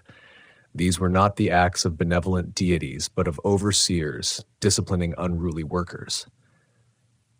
The flood itself, remembered across civilizations, is framed as the ultimate suppression, an attempt to erase humanity entirely when its service became unbearable. If we were made as servants, then every rebellion against fate became a crime punishable by annihilation. Yet within these punishments, fragments of resistance survive, suggesting that even in bondage, humanity carried within it the spark of defiance. The imagery of chains is not always literal, but the weight is unmistakable. To live under the Anunnaki was to exist within boundaries drawn by decree. Kingship flowed from them. Laws were their invention, and destiny was theirs to decide. Human freedom, if it existed at all, was permitted only in fragments. In one hymn, mankind is praised for supplying the temples, for obeying commands, for laboring without rest. There is no celebration of human achievement, only recognition of service fulfilled. Is this not the language of subjugation written into the very heart of myth? Archaeological discoveries add their silent confirmation. Vast temple complexes with their endless storehouses were less houses of prayer than administrative centers of economy, gathering the produce of fields and redistributing it under divine authority. Priests acted not only as religious leaders, but as managers of labor, enforcers of the order established by the gods. The fusion of temple and state ensured that humanity remained within the system, bound to the wheel of offerings and duty. Worship became indistinguishable from taxation, sacrifice from service. In this structure, the Anunnaki were less gods to be adored than rulers to be obeyed. Echoes of this bondage appear in later traditions. The Hebrew Bible speaks of man created to till the garden, of curses of toil laid upon humanity, of slavery in Egypt remembered as the great bondage. The Greeks tell of men fashioned to serve gods, punished when they reached for forbidden fire. The echoes are too loud to ignore. Across cultures, humanity remembers itself as servants, struggling under the yoke of beings who stood above. Are these merely shared metaphors or fractured memories of a single truth, that mankind's first relationship with its makers was one of subjugation? The myths also describe humanity's role in terms of offerings. Always offerings, food, incense, drink, labor, all directed upward, all consumed by beings who, if truly divine, should not have needed them. Why would gods hunger? Why would they thirst? Why would their temples overflow with grain and livestock if their existence was transcendent? These details betray the image of gods as independent beings. Instead, they suggest dependency, rulers who demanded sustenance from their subjects. If so, then the entire system of worship was not faith, but logistics. The machinery of control was maintained through fear and ritual. Some legends whisper of humans created in ranks, divided into castes. Some destined for hard labor, others permitted proximity to the divine. If true, this division mirrors the structures of empire, where rulers, priests, and administrators stand above workers and slaves. Did the Anunnaki not only create humanity, but also structure it, imposing order from the moment of birth? If so, the chains of servitude were not merely physical, but genetic, encoded into the very origin of our species. What if freedom itself is the anomaly, the rebellion, the spark that broke through design? Yet within this grim narrative, there is a paradox. By mixing their essence with clay, the Anunnaki gave humanity a fragment of themselves. If humans were made as slaves, they were slaves carrying the seed of their masters, endowed with thought, imagination, and memory. Perhaps this is why the myths also tell of humanity rising, rebelling, and challenging the decrees of fate. The very essence that made us servants also gave us the ability to dream of freedom. It is a paradox that still shapes us, bound by the memory of chains, yet forever seeking to break them. Thus, we are left with the troubling image that humanity's earliest stories whisper not of liberty, but of bondage. We were shaped as servants, commanded to labor, punished when rebellious, sustained only by obedience. The Anunnaki were gods only because we were made to serve them. Strip away the veil of divinity, and what remains is the oldest and most enduring form of power, dominion through control. The question lingers like a shadow across time. Are we free beings, or are we still living under the echoes of a design that began in slavery? The myths surrounding the Anunnaki are not harmonized hymns, but fragmented accounts of rivalry, records of disputes within their own ranks. The Sumerians remembered assemblies where decrees were issued, yet they also recounted tensions, factions, and conflicts that shaped not only their divine rulers, but the fate of humanity itself. If the Anunnaki were gods, why were they divided? Why did they quarrel like kings and princes contesting power, territory, and control? Their rivalries feel less like the struggles of ethereal deities and more like the disputes of rulers commanding armies, vying for dominion, and using mankind as both subject and pawn. Foremost among these rivalries was the tension between Enlil and Enki, two figures whose names echo across Sumerian texts. Enlil, lord of the air and decreer of destinies, is portrayed as stern absolute, the enforcer of order.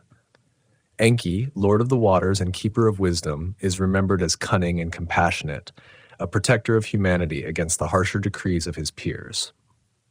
In the story of the flood, it is Enlil who demands the destruction of mankind, irritated by their clamor and disobedience, while Enki whispers the secret to Atrahasis, preserving life against the council's will. Is this the clash of mythic archetypes or the memory of rival leaders within the Anunnaki, one bent on control, the other on preservation? The texts hint that these disputes were not isolated. Councils are described in which votes were cast, decisions contested, and outcomes uncertain until factions prevailed. Such scenes resemble courts, parliaments, or senates, not the remote decrees of gods beyond time. The language is political, bureaucratic, human in structure, yet divine in scale. Why would the Sumerians invent gods who argue and divide unless they were remembering rulers who were fallible, conflicted, and bound by the same rivalries that plague every seat of power? Even the act of creation bears the mark of disagreement. In one version, the gods decide to fashion humankind to bear their burdens. Yet the method, the mixture of clay and divine blood, is attributed to different deities in different texts. Was this confusion mythic? Or was it the memory of contention, of debate over how best to control a new race? The result was humanity, but the fragments suggest the process was far from unanimous. If so, then mankind's origin is not the product of harmony, but of compromise, born into a world already divided by the hands that shaped it. Later myths amplify the theme of conflict into cosmic battle. The Akkadians and Babylonians inherited the Sumerian pantheon, but infused it with stories of wars among the gods. Marduk slays Tiamat, establishing order through violence. Other tales speak of tablets of destiny stolen, reclaimed, and contested like weapons of power. These are not abstract allegories of storm and sea, but dramas of politics and war, recast in divine terms while echoing very human struggles. Could these be distorted memories of real conflicts among the Anunnaki, wars fought not in myth but with force, their outcomes altering the course of humanity's fate? If the Anunnaki were divided, what role did humanity play in their quarrels? Some texts suggest we were little more than pawns, our numbers reduced when one faction prevailed, our survival preserved when another defied the council. The flood itself becomes emblematic, destruction decreed by one side, salvation arranged by another. This duality resonates across cultures. Gods of wrath opposed by gods of mercy, punishers countered by protectors. Perhaps what we remember as pantheons were not divine archetypes at all, but rival factions of rulers whose conflicts spilled into the lives of mortals, leaving us trembling witnesses to wars beyond our comprehension. Archaeological traces may whisper of such divisions. Cities rose and fell with startling suddenness, temples abandoned, dynasties broken. Were these simply the natural tides of empire, or were they the shadows of conflicts among the Anunnaki, their rivalries shaping the geography of human civilization? A temple once consecrated to Enlil might be replaced by one devoted to Inanna, goddess of war and love, her cult rising in prominence as her power ascended. Shifts in worship may have mirrored shifts in real power, alliances forged and broken among beings who claimed divinity but acted as rulers embroiled in endless struggle. The parallels across the world deepen suspicion. In Greece, the Olympians overthrow the Titans, siblings and parents locked in violent conflict. In India, the Devas and Asuras war eternally, divided not by nature but by will. In Norse myth, the Aesir and Vanir fight before settling into an uneasy truce. Why does humanity remember its gods as divided and at war, contesting power? Is it simply projection of human rivalry onto the divine, or is it the fractured memory of real beings, real rulers, whose conflicts scarred the earliest ages of our species? If the Anunnaki fought among themselves, then history's great cataclysms may not have been natural at all, but the byproduct of wars between powers beyond human comprehension, floods, plagues, fire from the sky. Could these be echoes of weapons unleashed in divine conflict, remembered as judgment when in truth they were collateral damage, humanity caught in the middle? We remembered these struggles not as politics but as myth, encoding trauma into stories of warring gods. The victors became deities of order, the defeated remembered as demons, and the truth of their conflicts was buried beneath allegory. What lingers is the unease of dependency. If humanity was shaped to serve, and if its makers themselves were divided, then mankind's fate was always bound to instability. Our origin is rooted not only in subjugation, but in uncertainty, in the quarrels of rulers whose disagreements could wipe away entire generations. Freedom, then, was never ours. It was the accidental gift of division, survival granted when one faction defied another. What does this mean for our understanding of the past? Were the gods we worshipped merely rulers who could not agree, whose rivalries shaped the path of civilization as surely as their decrees? The myths refuse to answer fully, leaving us with fragments of conflict, whispers of war, and glimpses of rivalries played out upon the stage of humanity's fate. We are left to wonder whether the Anunnaki were gods at all or rulers as fallible and divided as any human dynasty, their struggles etched into the memory of mankind as the eternal wars of heaven. The silence that follows the golden age of the Anunnaki is one of history's deepest enigmas. The texts describe their presence with clarity, their decrees with precision, and their counsels with authority. Yet at some point the voices fade, the temples fall silent, and the gods who once ruled as overlords vanish into absence. No epic tells us plainly why they departed. No inscription records their final command. Instead, we are left with ruins, fragments, and the uneasy sense that something immense has been erased. Why would beings who claim dominion over human destiny suddenly withdraw, leaving mortals to govern themselves with only a faint memory of their rule? The decline is not immediate, but gradual. In the later Babylonian texts, the Anunnaki shrink from cosmic rulers to vague judges of the underworld. Their roles diminish and their authority blurs. What once was the assembly of heaven becomes the council of shadows, arbiters of the dead rather than masters of the living. Such a transformation suggests not merely the evolution of belief, but the rewriting of memory, the deliberate reduction of once powerful rulers into harmless figures of myth. Was this transformation a cultural accident, or was it imposed to ensure that later generations would never grasp the true scale of those who once held power? Temples once consecrated to the Anunnaki eventually stand abandoned. The ziggurats crumble, their bricks scattered, their sacred chambers emptied. Inscriptions cease to record the decrees of gods and focus instead on human kings who now claim divinity for themselves. The vacuum left by the vanishing overlords is filled by mortals eager to seize authority, cloaking themselves in the remnants of myth. Pharaohs claim to be gods incarnate, Mesopotamian kings declare themselves chosen of heaven, emperors across the world adopt the mantle of divine legitimacy. Yet their divinity is political theater, not the living presence remembered in older myths.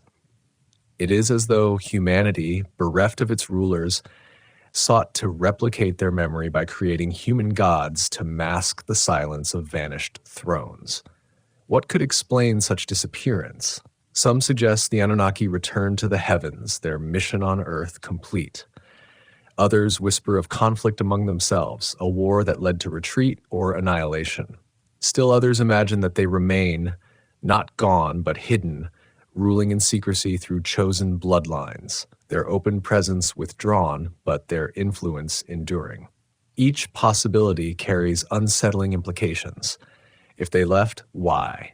If they were destroyed, who destroyed them? If they remain, where are they, and what form does their rule now take? The myths offer hints, but no clarity. In some traditions, the Anunnaki are said to have been confined to the underworld, bound to judge the dead but barred from ruling the living.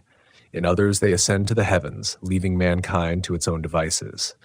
Yet the silence of temples, the absence of decrees, and the fading of their names in later inscriptions all suggest that something decisive occurred, an erasure so complete that only fragments survived.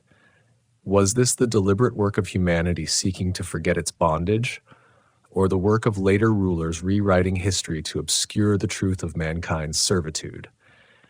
Archaeology shows sudden gaps. Cities abandoned without clear cause, temples deserted while still structurally sound. Floods and invasions explain some collapses, but not all. The pattern feels too widespread, too synchronized. Could it be that the rulers themselves withdrew, leaving their cities hollow, their cults directionless, their priests with nothing but silence? Imagine the shock of a people who for generations had lived under the visible presence of gods, only to find their temples empty, their prayers unanswered, their offerings untouched. What stories would they tell to explain such absence? Would they not invent myths of gods retreating to heaven, of divine councils dissolving into shadow, of thrones abandoned in silence across cultures? The theme of vanished gods repeats. The Olmec and the Maya spoke of deities who once walked among them and later departed, promising to return.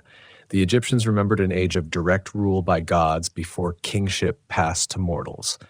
The Greeks recalled a time when the gods mingled freely with men, an age long gone by the time of Hesiod. Everywhere the same echo, beings of immense power once present, now gone, leaving only stories. Why does humanity remember absence as vividly as presence? Perhaps because the departure was real, sudden, and traumatic, a wound carved into collective memory. The silence of the vanished thrones may conceal more than absence. It may reveal erasure. For if the Anunnaki truly ruled, their departure would leave traces too dangerous for later rulers to acknowledge, if those rulers wished to preserve their own authority. Mortal kings and priests may have rewritten memory, transforming overlords into myths, erasing records of bondage, and reducing reality into allegory. By recasting rulers as gods of legend, they could mask humanity's servitude as worship, turning history into myth and domination into faith. In this way, the silence of the temples is not only the silence of vanished gods, but the silence imposed by those who wish to bury the truth. And yet the ruins endure. The tablets survive. The myths whisper. The vanished thrones are not entirely forgotten. They linger as fragments, as unanswered questions, as shadows that resist erasure. Perhaps the Anunnaki truly departed, or perhaps they were driven into secrecy. Perhaps they remain hidden in bloodlines, in secret orders, in the silent halls of power. Whatever the truth, the silence of their temples still calls to us, asking why the rulers of mankind withdrew, and whether their absence is final or only a pause in a story that continues unseen. When the thrones of Mesopotamia fell silent, echoes of their memory seemed to migrate elsewhere, appearing in forms both familiar and uncanny. As Egypt rose to prominence while Sumer waned, it carried with it a strikingly similar pattern. Divine rulers, hybrid beings, monuments aligned with the stars, and kingship framed as the gift of the gods. The pharaohs declared themselves the living Horus, the sons of Ra, inheritors of a mandate that stretched back to ages before recorded history. The parallels with the Anunnaki are too clear to dismiss as mere coincidence. Were these separate inventions, or did Egypt inherit fragments of a memory already ancient, reshaped into its own myth of divine rulership? The Egyptian gods, like the Anunnaki, were depicted not as formless abstractions, but as beings with recognizable features, clothed in symbols, bearing staffs and ankhs, presiding in councils of order. Their temples, like Mesopotamian ziggurats, were aligned with celestial patterns, mirrors of the heavens on earth. The pyramid fields of Giza point directly toward Orion's belt, a constellation sacred to Osiris. Just as the Sumerians oriented their temples to the stars, the Egyptians tied their monuments to the cycles of the cosmos, as though both cultures remembered an older command that the dwellings of gods must reflect the order of the heavens. Why the same obsession with stellar alignment, unless both traditions were preserving instructions from rulers who demanded it? Inscriptions from Egypt recall the first time when gods themselves walked the earth and ruled directly. According to these accounts, Egypt's earliest rulers were not mortals but divine beings who reigned for thousands of years before passing kingship to human dynasties. The pattern mirrors the Sumerian king lists almost exactly. Impossibly long reigns followed by shorter mortal spans, separated by a dividing line of catastrophe and transition. Is this parallel mere invention, or evidence that both cultures remembered the same reality? An age when overlords not of ordinary flesh ruled openly only to vanish, leaving mortals to imitate their rule. The gods of Egypt, like the Anunnaki, were not united in harmony. Their myths speak of rivalries, wars, and usurpations, struggles for the throne of heaven and earth. Osiris slain by Set, Horus battling for legitimacy, Isis wielding cunning to preserve lineage. These are not distant allegories of nature, but dramas of rulership and succession, as political as they are cosmic. The same echoes we saw in Mesopotamia resound here. Gods as rulers, divided, commanding humans as subjects within their struggles. Could it be that the pantheons of Sumer and Egypt are not independent fantasies, but fractured memories of the same beings remembered under different names across shifting lands? Even the sacred symbols overlap. The staff of the pharaoh mirrors the rod of the Anunnaki, signifying command over destiny. The Ankh, symbol of life, resembles objects carried in Mesopotamian reliefs, perhaps encoding technologies beyond our comprehension. The winged sun disk carved above Egyptian temples mirrors Mesopotamian depictions of winged disks associated with divine descent. When symbols recur across cultures separated by deserts and centuries, one must ask whether they stem from a shared memory of rulers whose influence stretched farther than official history dares admit. The temples of Egypt, like those of Sumer, served as both religious centers and administrative hubs, where offerings were gathered, rituals performed, decrees issued. Inscriptions describe the gods feasting on offerings, the pharaohs channeling divine will, the people laboring to sustain both. Again, we see not only worship, but structure, the machinery of rulership dressed in sacred language. The continuity suggests that humanity, even as it moved from Mesopotamia to the Nile, carried forward the same pattern of servitude, only changing the names of those it served. Scholars often explain these parallels as cultural diffusion, ideas passed along trade routes and adapted by different peoples. But what if the similarities are not the result of borrowing, but of shared origin? What if both Mesopotamia and Egypt preserved fragments of the same dominion, the same overlords who once ruled openly, leaving behind monuments, symbols, and myths as testimony? The alignment of temples to stars, the depiction of gods as hybrid beings, the memory of long-reigning rulers. These are not trivial details, but structural parallels. Could both cultures have been shaped by the same hands, the same rulers remembered under different names? The possibility becomes more troubling when we consider how both traditions obscure their beginnings. Sumer speaks of kingship lowered from heaven. Egypt speaks of the first time, a golden age of divine rulers. Neither tradition begins with humanity rising on its own. Both insist that civilization was imposed, ordered, granted by those from above. Why would two of the earliest civilizations deny themselves the credit of invention, attributing their greatest achievements to gods, unless they were preserving the memory of rulers who demanded recognition? And yet, as in Sumer, the gods of Egypt eventually retreat into myth, their presence fading, their temples crumbling, their stories reduced to allegory. The pattern repeats. Rulers remembered as gods vanish, leaving mortals to seize their thrones. Perhaps this is why pharaohs clung so fiercely to divine titles, why their tombs were built to last forever, why their images were carved on every surface. They were imitating an older model, striving to maintain the illusion of divinity once embodied by beings whose presence had truly been overwhelming. The parallels between Sumer and Egypt whisper of continuity, of a suppressed history in which the Anunnaki did not vanish entirely but reappeared under new names, shaping new cultures, and leaving behind monuments whose scale and precision still defy explanation.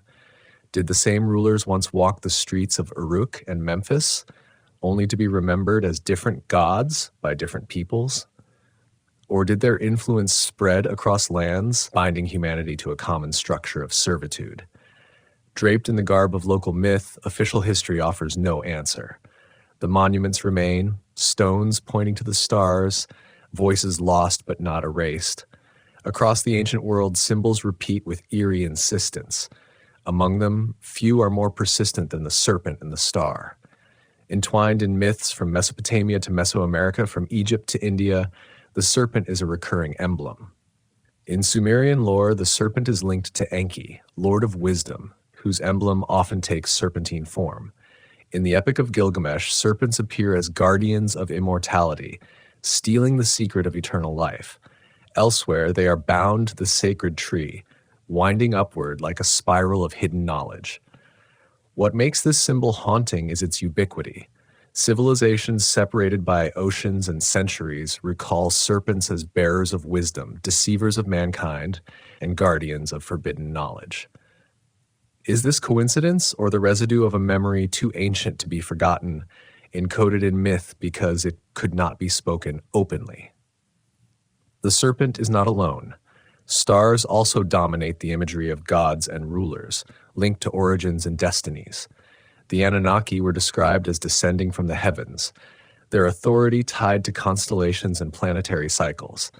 Temples and ziggurats were aligned with celestial bodies, embedding stellar order into earthly architecture. The Egyptians oriented their pyramids to Orion and Sirius, while the Maya built entire cities to mirror overhead constellations. Again, we find the same obsession. Rulers tied to stars, divinity linked to the heavens. Why should cultures so distant and diverse share this fixation? Was it merely awe of the night sky, or a lingering recognition that those who once ruled humanity came from beyond, their power bound to the vault of stars? Serpents appear not merely as symbols, but as living presences in myth. Ningish Zeta, a god associated with the underworld and vegetation, was depicted with serpentine features and often called Lord of the Good Tree. His symbol, entwined serpents, bears an uncanny resemblance to the double helix of DNA, discovered by science only in the last century.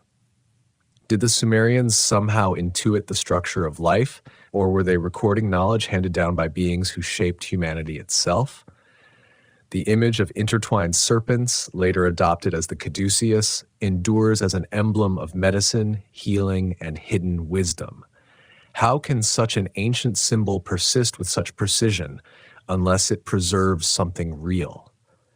The serpent also weaves into Genesis, where it tempts humanity with forbidden knowledge, urging them to eat from the tree of wisdom. The result is not liberation but punishment, as though humanity's grasping for knowledge angered its makers. The serpent is both benefactor and deceiver, giver of truth and agent of downfall. The same paradox echoed in Sumer, Egypt, and Israel. Wisdom offered, wisdom forbidden, wisdom punished. Could this be a distorted memory of factions within the Anunnaki, some granting knowledge to humanity, others condemning it? If so, then the serpent is not mere myth but allegory, a veiled remembrance of rebellion within the ruling order. Stars complete the picture, serving as both origin and destiny. The Sumerians identified gods with planets and mapped their journeys across the sky. Nibiru, a mysterious celestial body, is sometimes named as the home of the Anunnaki, a place of return and departure. Whether planet, star, or symbol, it anchors their identity in the heavens, marking them not as beings of earth, but of beyond. In Egypt, Osiris was linked to Orion, Isis to Sirius. Their myths were bound to stars that guided agriculture, ritual, and kingship. In Mesoamerica, the feathered serpent Quetzalcoatl was tied to Venus, his cycle marking the rhythm of calendars and ceremonies. Across all these traditions, rulers are remembered not simply as men or gods, but as star beings descending from constellations, guiding life by the patterns of the heavens. The convergence grows unsettling when we realize how often serpent and star are combined. Winged serpents descend from heaven in Mesoamerican carvings, their bodies trailing like comets. In Indian tradition, Nagas are serpent beings dwelling in hidden realms linked to cosmic order. In Mesopotamia, serpents entwine sacred trees, while the Anunnaki are described as star-descended. Why do cultures across the world tie serpents to the heavens, wisdom to the stars, rebellion to forbidden knowledge? Is this simply archetype, or is it the suppressed memory of those who ruled, their symbols preserved long after their thrones were silenced? The serpent carries yet another paradox. To some, it represents healing, renewal, and eternal life, for serpents shed their skins and appear reborn. To others, it embodies deception, danger, and forbidden wisdom. The same symbol holds both blessing and curse, benefactor and oppressor, savior and enemy. Perhaps this duality reflects the divided nature of humanity's creators themselves, some seeking to uplift, others to suppress, all remembered as serpents because they shared a knowledge that seemed alien to mortals. If the Anunnaki were rulers, then perhaps they encoded their presence in symbols of serpent and star, leaving behind marks that no flood or rewriting could entirely erase. Temples and monuments aligned to stars, myths of serpents guarding wisdom, echoes of cosmic descent. Together, they form a tapestry too rich to ignore. These are not random inventions, but fragments of a single suppressed memory, a story retold across continents. Humanity, in its oldest myths, whispers that its rulers came from the stars and carried the wisdom of the serpent. Whether benefactors or deceivers, their memory endures in symbols carved into stone, passed down in legend, and carried still in the language of medicine, astrology, and myth. We are left with a question as vast as the night sky itself. Were the serpent and the star merely symbols of imagination, or were they the last clues left by rulers whose origin was written not in earth, but in the heavens? Among the strangest remnants of humanity's past are maps that should not exist, charts that depict lands and skies with precision far beyond the knowledge of their time. These so-called forbidden maps are not confined to one culture or region. They appear scattered across the ancient world, silent witnesses to a knowledge both immense and inexplicable. The most famous is the Piri Reis map, drawn in the early 16th century from sources said to be far older. On its surface appear coastlines of the Americas with startling accuracy, even the outline of Antarctica, long before it was officially discovered and centuries before it was known to be icebound. How could sailors of the medieval world chart lands hidden beneath ice unless they drew from records passed down from ages long forgotten? The Sumerians themselves left no maps of continents as we know them, yet their astronomical tablets describe skies with remarkable precision. They tracked the movements of planets, calculated eclipses, and divided the heavens into zones that mirror later constellations. They recorded with accuracy the paths of Venus and Jupiter. Their recognition of distant stars suggests an observational acuity that strains belief for a people only recently risen from primitive beginnings. Where did this knowledge come from? Was it the product of human genius alone, or was it taught, handed down by those who claimed the heavens as their home? Other fragments of forbidden cartography appear in later cultures. The Babylonian world map etched onto clay depicts a circular Earth surrounded by water, with distant regions marked as mysterious realms beyond the known. To us, it seems primitive, yet within it is a whisper of broader memory, a recognition of lands beyond immediate reach, places preserved in lore though unseen by ordinary eyes. Why did ancient scribes feel compelled to record regions they could not have visited? Did they inherit knowledge from rulers whose reach extended far beyond their own? The enigma deepens when we consider repeated references to Nibiru, the crossing place, sometimes described as a celestial body, sometimes as a station or waypoint of the gods. In some interpretations, it is a planet whose orbit brings it close to Earth only in vast cycles, the home of the Anunnaki. Whether literal or symbolic, its presence in the tablets ties the gods directly to forbidden knowledge of the heavens. If the Sumerians truly charted worlds beyond what their naked eyes could see, then perhaps Nibiru was not invention but memory of a realm their rulers once called home. Across the globe, similar anomalies appear. In China, maps from antiquity show precise measurements of latitude and longitude, as though charted from the sky rather than the ground. In Mesoamerica, the Maya created calendars so exact they remain astonishing today, tied to the cycles of Venus and solar eclipses. In Polynesia, navigators memorized star charts that mapped thousands of miles of ocean. Their journeys were guided not by trial alone, but by knowledge preserved across generations. The pattern is always the same: sudden leaps of precision, bursts of knowledge that seem to arrive whole, as though delivered rather than discovered. If the Anunnaki were rulers, their dominion may not have been limited to the Fertile Crescent.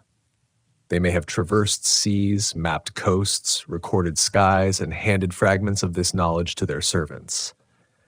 Over time, as their presence faded, the knowledge fractured, surviving only in fragments, misunderstood by later scribes who preserved without understanding. The forbidden maps, then, are not anomalies of history, but traces of a world shaped under instruction, fragments of a memory that was never meant to survive. The implications are disturbing. If Antarctica was charted long before its modern discovery, then who saw it? If constellations were mapped with an accuracy far beyond primitive tools, who taught the skill? If distant lands appeared on ancient maps, who walked there, or who looked down from above? Each question gnaws at the tidy fabric of official history, suggesting that humanity's memory has been rewritten and its earliest chapters erased. Perhaps this is why such maps are dismissed, hidden in archives, or explained away as coincidence. To acknowledge them would be to admit that civilizations long before Greece and Rome possessed knowledge they should not have had, knowledge that suggests instruction from a source outside their own capacity. Forbidden maps threaten the comforting story that humanity rose by its own hand, step by step, from ignorance to enlightenment. They suggest instead that humanity once possessed knowledge greater than it should have, and that this knowledge was deliberately buried. In the silence of these anomalies, suspicion grows. Were the Anunnaki not only rulers of men, but also masters of navigation, mapping both earth and sky? Did they leave behind records that filtered into later ages, preserved imperfectly, misunderstood, yet never entirely lost? If so, the forbidden maps are not curiosities, but evidence. Evidence that our world was once measured, charted, and known by beings who claimed the heavens as their own. And so the maps, silent as they are, speak in whispers. They tell us that history has gaps, that memory has been erased, that knowledge once known has been suppressed. They force us to confront the possibility that the Anunnaki left more than myths and ruins. They left fragments of their science scattered across cultures, waiting to be rediscovered.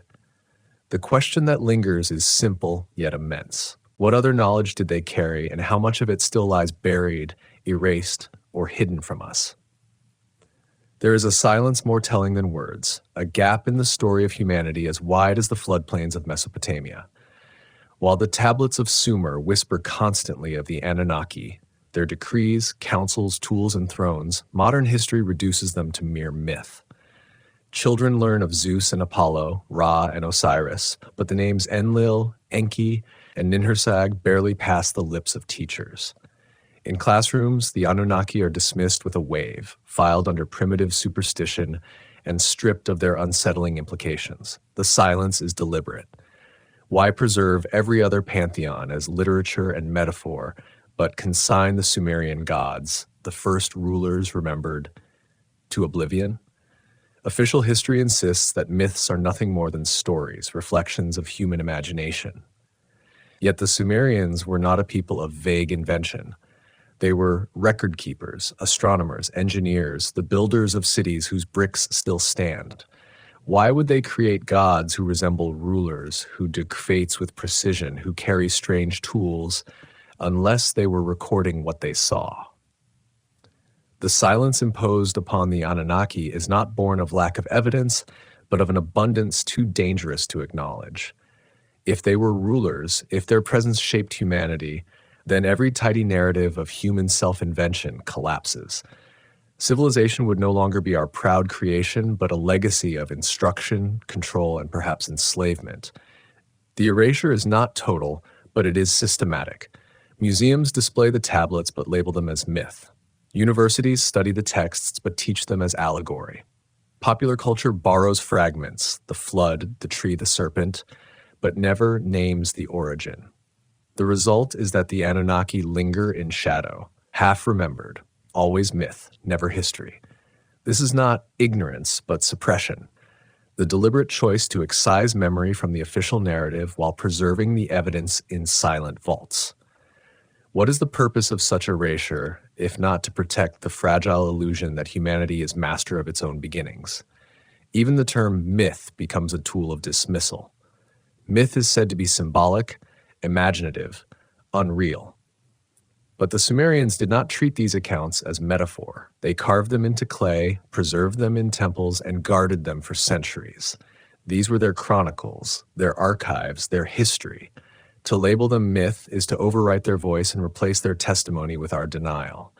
It is history rewritten, memory stripped, truth concealed beneath a fog of words. If myth is only story, why preserve it with such ferocity?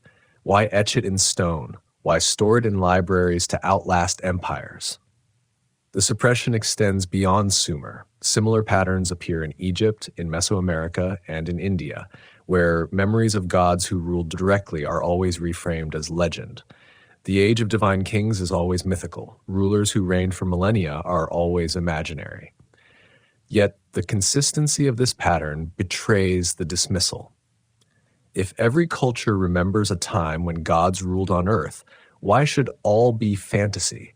Why should all invent the same story of overlords, long reigns, cataclysms, and disappearance? If cultures echo the same themes, perhaps they are not inventing at all, but remembering rulers who once governed openly, but are now erased from official history. What makes the silence even more profound is how much has been borrowed from Sumer without acknowledgement. Our division of time, our base 60 mathematics, our early systems of law, and kingship all flow from Sumerian innovation. Yet the names of their gods, the stories of their origins, the presence of the Anunnaki are ignored. We inherit their systems, but reject their testimony. We accept the fruit, but deny the root. Could this be the final act of suppression, to strip humanity of memory while leaving it bound by the very systems imposed by its rulers? The rewriting of history always carries fingerprints. We see those fingerprints in the abrupt contraction of lifespans in the king lists after the flood, in the transformation of gods into shadows of the underworld, in the silence imposed on names once central. The Anunnaki fade not because evidence is absent, but because evidence is too present, too disruptive. They are written out of history because their presence cannot be explained within the tidy lines of the official narrative. To acknowledge them would be to admit that our story is not our own. And yet, despite erasure, fragments survive. The tablets remain, untranslated by many, misunderstood by more, but still whispering in their wedge-shaped script. The reliefs still stand, the tools remain carved, the symbols still visible. No suppression can erase stone, no rewriting can silence clay. Memory persists, stubborn and unyielding, waiting for those willing to look beyond the veil. Perhaps this is why the Anunnaki still unsettle us, why their name carries unease, why their presence is felt even when denied. Erasure is never perfect. Memory resists. We are left with the disquieting realization that the omission itself is evidence. The absence of the Anunnaki from our education is not proof they were unreal, but proof that their story is too real to be told. If they were mere myth, they would be taught alongside Zeus and Odin, Apollo, and Quetzalcoatl. That they are not suggests their presence is too dangerous to accept, their memory too disruptive to permit. Silence becomes suppression. Omission becomes confession. Absence becomes the loudest proof of all. The question then is no longer whether the Anunnaki were myth or history. The question is why their story has been erased, why their presence has been suppressed, why we are not allowed to remember. And in that question, suspicion grows, spreading like a mist that cannot be dispelled. Among the most unsettling threads woven through the myths is the suggestion that humanity carries within itself a mixed heritage, a blending of mortal clay with the blood or essence of the Anunnaki.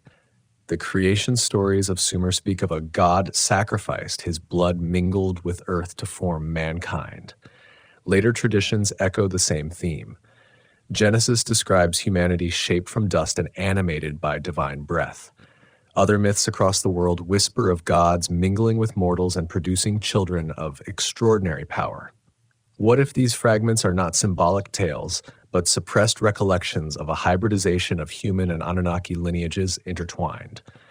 The Epic of Gilgamesh itself carries the whisper of this possibility. Gilgamesh, king of Uruk, is described as 2/3 divine and 1/3 human, a hybrid who straddles the line between mortal and God. His feats, his stature, his relentless quest for immortality are framed as the consequence of this mixed heritage. Why describe a king as a precise ratio of God and man unless such were understood or remembered and perhaps even common? If Gilgamesh was remembered as hybrid, how many others were? And if some lineages carried more of the divine essence than others, then perhaps kingship itself was reserved for those who bore Anunnaki blood.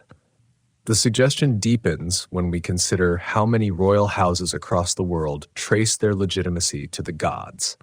Egyptian pharaohs claimed descent from Ra, while Mesopotamian kings declared their authority sanctioned by Anunnaki decree. In Greece, heroes like Heracles were said to be the offspring of gods and mortals. In India, dynasties trace their lines back to celestial beings.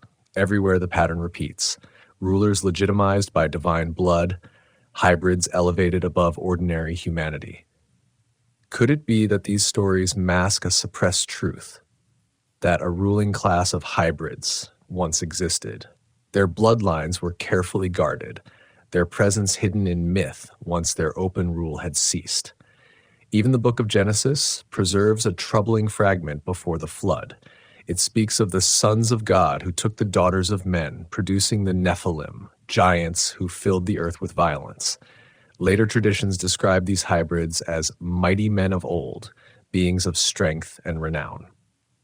The parallels with Sumer are unavoidable. Divine beings mingled with mortals, producing hybrids remembered as rulers, warriors, and giants.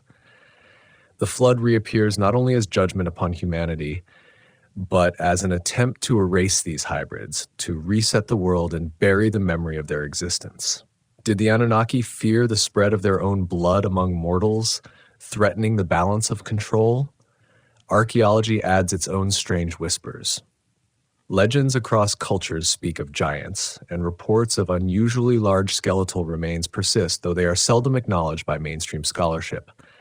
Carvings in Mesopotamia depict towering figures beside smaller humans, as though recording reality rather than metaphor. Even genetic studies hint at anomalies, fragments of DNA whose origins remain unexplained. Sudden leaps in human capability appear to defy slow evolutionary timelines. Could the myths of hybridization conceal a truth, that humanity is not a single species but a fusion of mortals and something else? If the Anunnaki indeed mingled their essence with ours, the implications would be immense. Humanity might carry within it the very spark of its rulers, a double-edged inheritance that grants both servitude and freedom. On one hand, hybrids were exalted, ruling as kings and enforcing the decrees of their progenitors. On the other, the same mixture gave mortals imagination, ambition, and a restless desire to break free. Perhaps this explains why myths so often portray the gods as both benefactors and enemies, protectors and tyrants. Humanity was their creation, but also their rival, bearing too much of their power to remain obedient forever. Secret traditions whisper that bloodlines matter still. From Sumer to Egypt, from Israel to medieval Europe, rulers claimed descent from the divine. The Merovingian kings of France traced their line to a mysterious otherworldly union. Countless dynasties clung to the claim of divine right, as though blood itself conferred legitimacy. Could the hybrid blood of the Anunnaki have been preserved, guarded across millennia, hidden in noble houses and secret orders? If so, the rulers of the ancient world may not have vanished, but merely withdrawn into the shadows, their presence concealed yet enduring through lineage. The myths leave us with an unsettling paradox. Humanity may have been created as servants, yet by being fashioned with the blood of its rulers, it inherited a fragment of their essence. That fragment became both chain and key, binding mankind to servitude while granting the possibility of freedom. It produced kings who ruled with godlike authority and rebels who defied the decrees of destiny. If the Anunnaki sought to dominate, they may have planted within humanity the very seed of their undoing. Official history refuses to acknowledge such possibilities, dismissing hybrids as fantasy, giants as exaggeration, and divine lineages as political invention. Yet the persistence of these stories across cultures suggests otherwise. Why would every civilization invent the same tale of divine human unions unless it preserved a memory too consistent to deny? The silence of scholars cannot erase the whispers of myth, nor can it silence the lingering question: were we shaped by the Anunnaki not only as servants, but as vessels for their blood, their essence, their legacy? If so, then who truly are we? Children of the earth, or heirs of rulers whose memory has been buried, but whose presence still pulses in our veins? The myths of the Anunnaki do not remain confined to the tablets of Mesopotamia. They echo outward, reflected in the beliefs of later cultures, reshaped under new names, yet retaining the same uneasy outlines. In Greece, the Olympians descended from the Titans, their rivalries marked by wars in heaven and thrones defined by cosmic inheritance. In India, the Devas and Asuras struggle endlessly, their battles shaping the fates of mortals. In Mesoamerica, the feathered serpent Quetzalcoatl is remembered as a bringer of knowledge, descending from the heavens to instruct mankind. These parallels are not accidental. They form a web of memory that binds civilizations across oceans, each preserving fragments of the same story. Beings from above who ruled, taught, punished, and eventually vanished. Consider the Greek myth of Prometheus, who stole fire from the gods and gave it to mankind. This fire is no ordinary flame, but a symbol of knowledge, technology, and power. In Sumerian myth, Enki plays a similar role, granting wisdom to humanity and defying the harsher decrees of Enlil. Across continents, we find the same motif: a benefactor deity, or hybrid figure, who defies the assembly to uplift humankind, punished for rebellion, yet remembered as humanity's friend. Why do cultures separated by centuries and oceans preserve the same paradox of divine rebellion? Could it be that they all echo a real division among the Anunnaki, some seeking to dominate while others sought to share knowledge? Egypt's Zep-Tepi mirrors Sumer's tales of kingship lowered from heaven. Both speak of an era when gods ruled directly, their reigns stretching across thousands of years before human dynasties emerged. India's texts recall Manu, the primordial man warned of a flood so similar to Atrahasis and Noah that the parallels cannot be accidental. The Mayan Popol Vuh describes successive creations of mankind, each destroyed when it failed to serve the gods until one was made acceptable everywhere. The same theme recurs: humanity as an experiment, shaped and reshaped by beings from beyond, our survival precarious, our obedience demanded. Even in Norse myth, we hear the echo. The Aesir and Vanir, two races of gods, war before making peace, their conflicts shaping the fate of mortals. The giants are older than the gods. Recall the Nephilim, hybrids remembered as beings of immense strength and violence. Ragnarok, the foretold destruction, resonates with the floods and resets of Mesopotamia. Why does the human mind, across cultures and climates, retell the same story of divine rulers, rivalries, and cataclysms? If it were invention, why so consistent? If it were memory, then we are hearing the fractured testimony of suppressed histories scattered across mythologies, but pointing back to a common origin. The serpent resurfaces in Mesoamerica as Quetzalcoatl, the feathered serpent who brings maize, knowledge, and calendars. In India, the Nagas dwell beneath the earth as keepers of hidden wisdom. In Greece, serpents guard sacred trees and forbidden treasures. The image recurs endlessly across continents, always tied to wisdom, danger, and the threshold of forbidden knowledge. This cannot be coincidence. It suggests the serpent was the enduring emblem of the overlords, remembered and feared long after their thrones fell silent. Even the motif of stars persists. The Dogon people of West Africa recall beings from Sirius who descended to teach them astronomy. In Polynesia, navigators tied their myths to constellations, preserving star maps in chants and rituals. The Hopi of North America speak of Kachinas, star beings who descended and guided their ancestors. All these traditions whisper of knowledge tied to the heavens, of rulers who came from above, of instruction that could not have been invented in isolation. Could it be that the Anunnaki, once visible in Mesopotamia, were remembered under different names across the world, fractured into countless myths yet never truly erased? The suppression of these parallels in modern history is striking. Textbooks treat each mythology as isolated, born of local imagination. Yet, when viewed together, the similarities demand explanation. Either every culture invented the same story independently, or they all preserved fragments of a shared past. Which is more plausible, that countless peoples across the earth imagine gods descending, ruling, punishing, teaching, and vanishing, or that they preserved memory of rulers who truly existed? The silence of official history favors the first, but the persistence of myth suggests the second. If humanity's myths are testimony, then we are not free of the Anunnaki at all.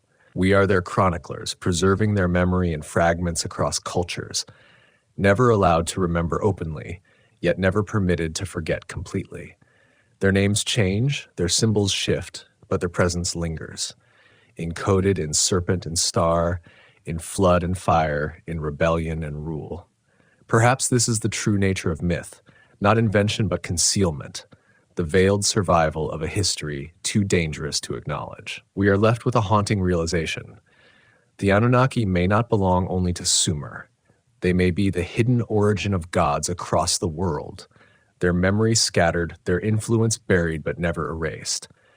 If so, every mythology becomes a piece of the same suppressed chronicle, each culture guarding a shard of humanity's forgotten rulers.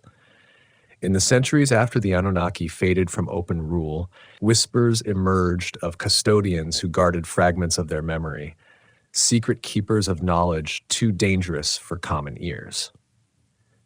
These custodians did not proclaim themselves gods. They cloaked their authority in ritual, symbol, and secrecy, as if their purpose were not to rule openly, but to preserve hidden truths. Across cultures, we encounter priesthoods, mystery schools, and secret societies that seem less devoted to worship than to the careful transmission of fragments. Astronomy, sacred geometry, forbidden texts, and bloodlines. Could these groups be the inheritors of the Anunnaki legacy, chosen or self-appointed stewards of a suppressed history originating in Mesopotamia? The priesthood of Nippur acted not only as spiritual leaders, but as record keepers, guardians of the tablets where destinies were inscribed. Their rituals invoked the Anunnaki, but their true power lay in the libraries. They maintained archives of memory written in clay, preserved for millennia. In Egypt, the priests of Heliopolis claimed access to ancient wisdom. Their temples aligned with the stars, and their rituals encoded cosmic secrets. The Greeks inherited these currents in the form of mystery cults, the Eleusinian initiations, promising truths veiled from the masses. Everywhere we see the same pattern: knowledge hidden, preserved in fragments, offered only to initiates deemed worthy. Why conceal wisdom unless it preserved truths that could unravel the official narrative of human origins? As centuries turned, new custodians emerged in the shadows of empires. The Essenes of Judea withdrew into the desert, guarding scrolls that spoke of hidden teachings. Gnostic sects preserved the idea that the rulers of this world were not benevolent creators but archons, oppressive beings masquerading as gods. Later, the Knights Templar arose in medieval Europe, rumored to have unearthed ancient relics beneath Solomon's temple. Relics perhaps tied not only to biblical lore, but to Sumerian origins. Their suppression by church and crown only deepens suspicion. What knowledge did they guard that threatened the powers of their age? Freemasons, Rosicrucians, and other secret orders carried forward symbols strikingly reminiscent of Mesopotamian and Egyptian motifs: the all-seeing eye, the winged sun disk, the sacred geometry of temples. These are not random inventions, but echoes of ancient iconography. Did these groups inherit more than symbols? Did they guard fragments of the Anunnaki legacy, embedding memory into ritual so it could survive suppression? The persistence of these motifs suggests memory did not vanish. It merely went underground, encoded in secrecy to endure the rewriting of history. Bloodlines, too, became a focus of guardianship. Royal houses across Europe claimed divine right and descent from ancient gods, the Merovingians, the Plantagenets, the Habsburgs, cloaking power in the language of lineage as if blood itself conferred legitimacy. Even today, whispers of elite families guarding ancient bloodlines persist, suggesting that the hybrid heritage of the Anunnaki may not have vanished but been preserved and cultivated in secrecy. Could the rulers of old have adapted, shifting from open thrones to hidden influence, ruling through chosen lines and secret custodians? What binds these custodians together is not their visible power, but their hidden continuity. They preserve what should have been erased, but only in fragments, veiled in allegory and encoded in symbol. The masses receive religion, stripped of dangerous truths, while initiates are entrusted with the deeper memory.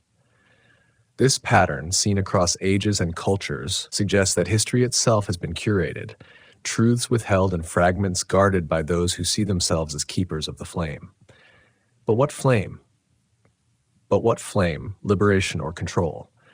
For if custodians preserve knowledge, they also decide who may receive it. Mystery schools admitted only the initiated. Orders bound members by oath. Bloodlines close their gates to outsiders. This is not the free sharing of wisdom, but its containment. Perhaps the Anunnaki themselves established this pattern. Knowledge as privilege, truth as secret, memory as weapon. If so, the custodians are not rebels against suppression, but its agents, ensuring dangerous truths remain hidden, drip-fed to the few, and denied to the many. Suspicion grows when we realize how often custodians are persecuted by official power. The Gnostics crushed, the Templars burned, the Cathars erased, the Asans scattered, yet their memory persists. What is it about these groups that provokes such violence from kings and churches alike? Could it be that they guard fragments of a suppressed history of human origins, fragments too disruptive to allow into the open?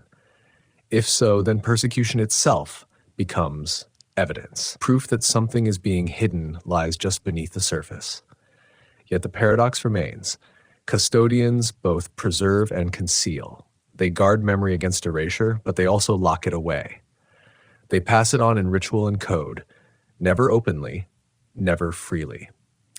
We are left with the haunting possibility that the truth about the Anunnaki, who they were, what they did, and why they vanished, has not been lost but deliberately hidden, kept by secret custodians who walk the line between revelation and suppression. Perhaps even now, fragments of their story lie in vaults, in scrolls, in symbols carved above the doors of temples and lodges, waiting for those who know how to read them. So the question presses closer. Are the custodians guardians of truth, preserving memory until humanity is ready, or are they jailers, ensuring the story of our origins remains forever in chains? History as it is taught feels seamless, a slow climb from caves to cities, from ignorance to enlightenment. Yet when fragments of ancient memory are gathered, the seams begin to fray, revealing patches of erasure and edits, so deliberate they resemble design rather than accident. The story of the Anunnaki, once carved into clay and sung in temples, has been diminished into metaphor, its uncomfortable details dismissed as superstition. The process is not random. It bears the fingerprints of rewriting. Why would the most ancient accounts of humanity's beginnings, the first written records of gods who walked as rulers, be stripped of their weight and cast as fantasy unless it was necessary to preserve an illusion that mankind rose alone, unshaped by forces it could not name? The great rewrite begins with language. In the earliest texts, the Anunnaki are described as assemblies and councils, beings of authority who decreed the fates of nations. Later retellings blur them into shadows, judges of the underworld, abstract spirits of nature. What was once direct becomes metaphor. What was once presence becomes allegory. The transformation is subtle, but its effect is immense. The rulers of mankind are demoted into myth, their memory obscured beneath layers of reinterpretation. By the time their names reach us, they are little more than curiosities in museum cases, stripped of power and denied reality. The flood itself offers a telling example. In Sumerian texts, it is a deliberate decree, the gods in council choosing to erase humankind. In later traditions, it becomes a moral parable, divine punishment for sin or symbolic cleansing. The raw memory of rulers deciding humanity's fate is softened into allegory, stripped of political weight, and reframed to teach obedience rather than reveal domination. Each retelling rewrites memory, each layer burying the uncomfortable truth that our creators may have been overlords, not abactors. Even the king lists bear this mark. They record reigns of thousands of years and names of rulers that seem impossibly ancient. Later scholars call them exaggerations and dismiss the numbers as symbolic. Yet the lists are written in the same script used for trade and law, where numbers were precise. Why assume exaggeration only here? That assumption is itself a rewrite, a way to strip the lists of their disturbing implications. It is easier to call them myth than to admit the possibility that non-human rulers once held dominion over humankind. The rewriting is not confined to texts. Archaeology bears its scars as well. Reliefs that depict strange objects are explained as stylized art. Figures wearing wrist devices are called bracelets. Handbags carried across continents are labeled ritual containers. Each anomaly is explained away, forced into the narrow frame of what official history will permit. What cannot be explained is dismissed. What cannot be dismissed is ignored. The result is not knowledge, but narrative, a carefully constructed story that leaves no room for the possibility of suppressed rulers shaping human origins. Over time, the rewrite becomes self-sustaining. Scholars, bound by the rules of their disciplines, repeat the same dismissals. Teachers pass them along to students. Museums display artifacts but strip them of context. The public, trained to accept the narrative, notices nothing amiss. The silence deepens and the memory of the Anunnaki fades from consciousness. Yet the evidence remains, carved in stone, etched in clay, whispering beneath the surface of the official story. Rewriting may control the narrative, but it cannot erase the fragments that resist. The question is why? Why rewrite history so thoroughly? Perhaps to protect a fragile illusion of independence, to shield humanity from the shattering realization that it was shaped, ruled, and perhaps enslaved by beings whose presence still lingers. Perhaps to preserve the authority of later rulers who could not govern if the memory of true overlords remained alive. Or perhaps the custodians of knowledge themselves, bound by secrecy, chose to preserve fragments only in hidden form, leaving the masses with myths while guarding the truth in vaults and rituals. Whatever the reason, the effect is the same. Humanity forgets, or is made to forget. Yet erasure is never complete. The fragments we have followed, the flood, the king lists, the symbols of rods and bags, the myths of hybrid bloodlines, all resist suppression.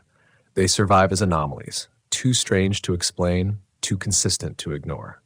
They endure in whispers across cultures, in myths of gods who rule directly, in stories of floods that reset the world, in symbols of serpents and stars that persist across continents.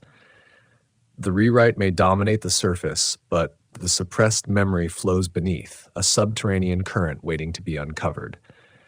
So we find ourselves at a threshold. Official history tells us one story, smooth and polished, yet beneath it lies another, fragmented and unsettling. Were the Anunnaki gods, or were they rulers erased from the vaults of memory? Were we created in freedom, or were we engineered as servants?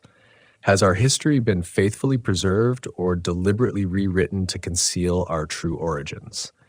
Each fragment we uncover presses the same suspicion. Something immense has been hidden, something foundational has been erased. The Great Rewrite leaves us with questions that cannot be answered within the narrow walls of official history. Perhaps that is its purpose, to ensure the questions themselves are never asked. Yet the silence of the rewrite betrays itself, for what needs to be erased so thoroughly must once have been very real indeed. There is always a door that refuses to close, a final image that lingers no matter how carefully history is rewritten. The Anunnaki, called gods by some and rulers by others, stand at the threshold of that door, neither fully erased nor openly acknowledged. Their presence is written in stone, yet their story is confined to myth. They are remembered as creators of mankind and as enslavers, praised as givers of knowledge and condemned as punishers who decreed floods. This duality is the paradox of our beginnings. Were they gods to be worshipped, or overlords whose reign has been hidden behind the veil of allegory? The Sumerians did not speak in abstractions. They described assemblies, decrees, tools, and names. They built temples aligned with the stars, carved reliefs depicting figures with objects that appear technological, and recorded king lists that stretch across thousands of years. These are not traces of metaphor, but records of memory. Yet official history insists they are symbolic, inventions of the imagination. But why would a civilization so precise in mathematics, law, and astronomy be careless only in its memory of rulers? The inconsistency betrays suppression. What the Sumerians preserved as fact has been recast as fable, leaving us to wonder why. Perhaps the answer lies not in what we know, but in what we are not allowed to know. If humanity's origins lie in servitude, if our ancestors were created to labor for masters, if our rulers were hybrids whose bloodlines still linger in secret, then the story of human progress is not one of independence, but of hidden continuity. To admit this would unravel the foundations of history, religion, and authority. It would mean our freedom is not original but accidental, a rebellion against design, a spark that escaped control. Such a truth would change everything, and so it has been buried. And yet the fragments resist burial. The myths repeat across continents. Gods descending, punishing, vanishing. Symbols recur, serpents entwined, stars aligned, rods of power, bags of mystery. The stories converge, floods as resets, hybrids as rulers, knowledge bestowed and then forbidden. These fragments form a pattern too consistent to dismiss, a pattern that whispers of suppressed rulers remembered as gods, forgotten yet never fully gone. Each myth is a shard, each symbol a key, each anomaly a reminder that the door of memory cannot be sealed. We stand in the ruins of ziggurats, pyramids, and temples, their stones pointing to constellations as if to remind us of a forgotten connection. We decipher tablets that speak of councils and decrees only to be told they are myths. We look upon artifacts whose forms defy explanation, dismissed as ritual objects when they resemble tools. And within ourselves, in the restless drive to question, to rebel, to seek truth, we feel the echo of that paradoxical inheritance, clay bound to earth, yet infused with a spark from beyond. If the Anunnaki shaped us, then we are both their servants and their rivals, heirs to their knowledge, yet prisoners of their suppression.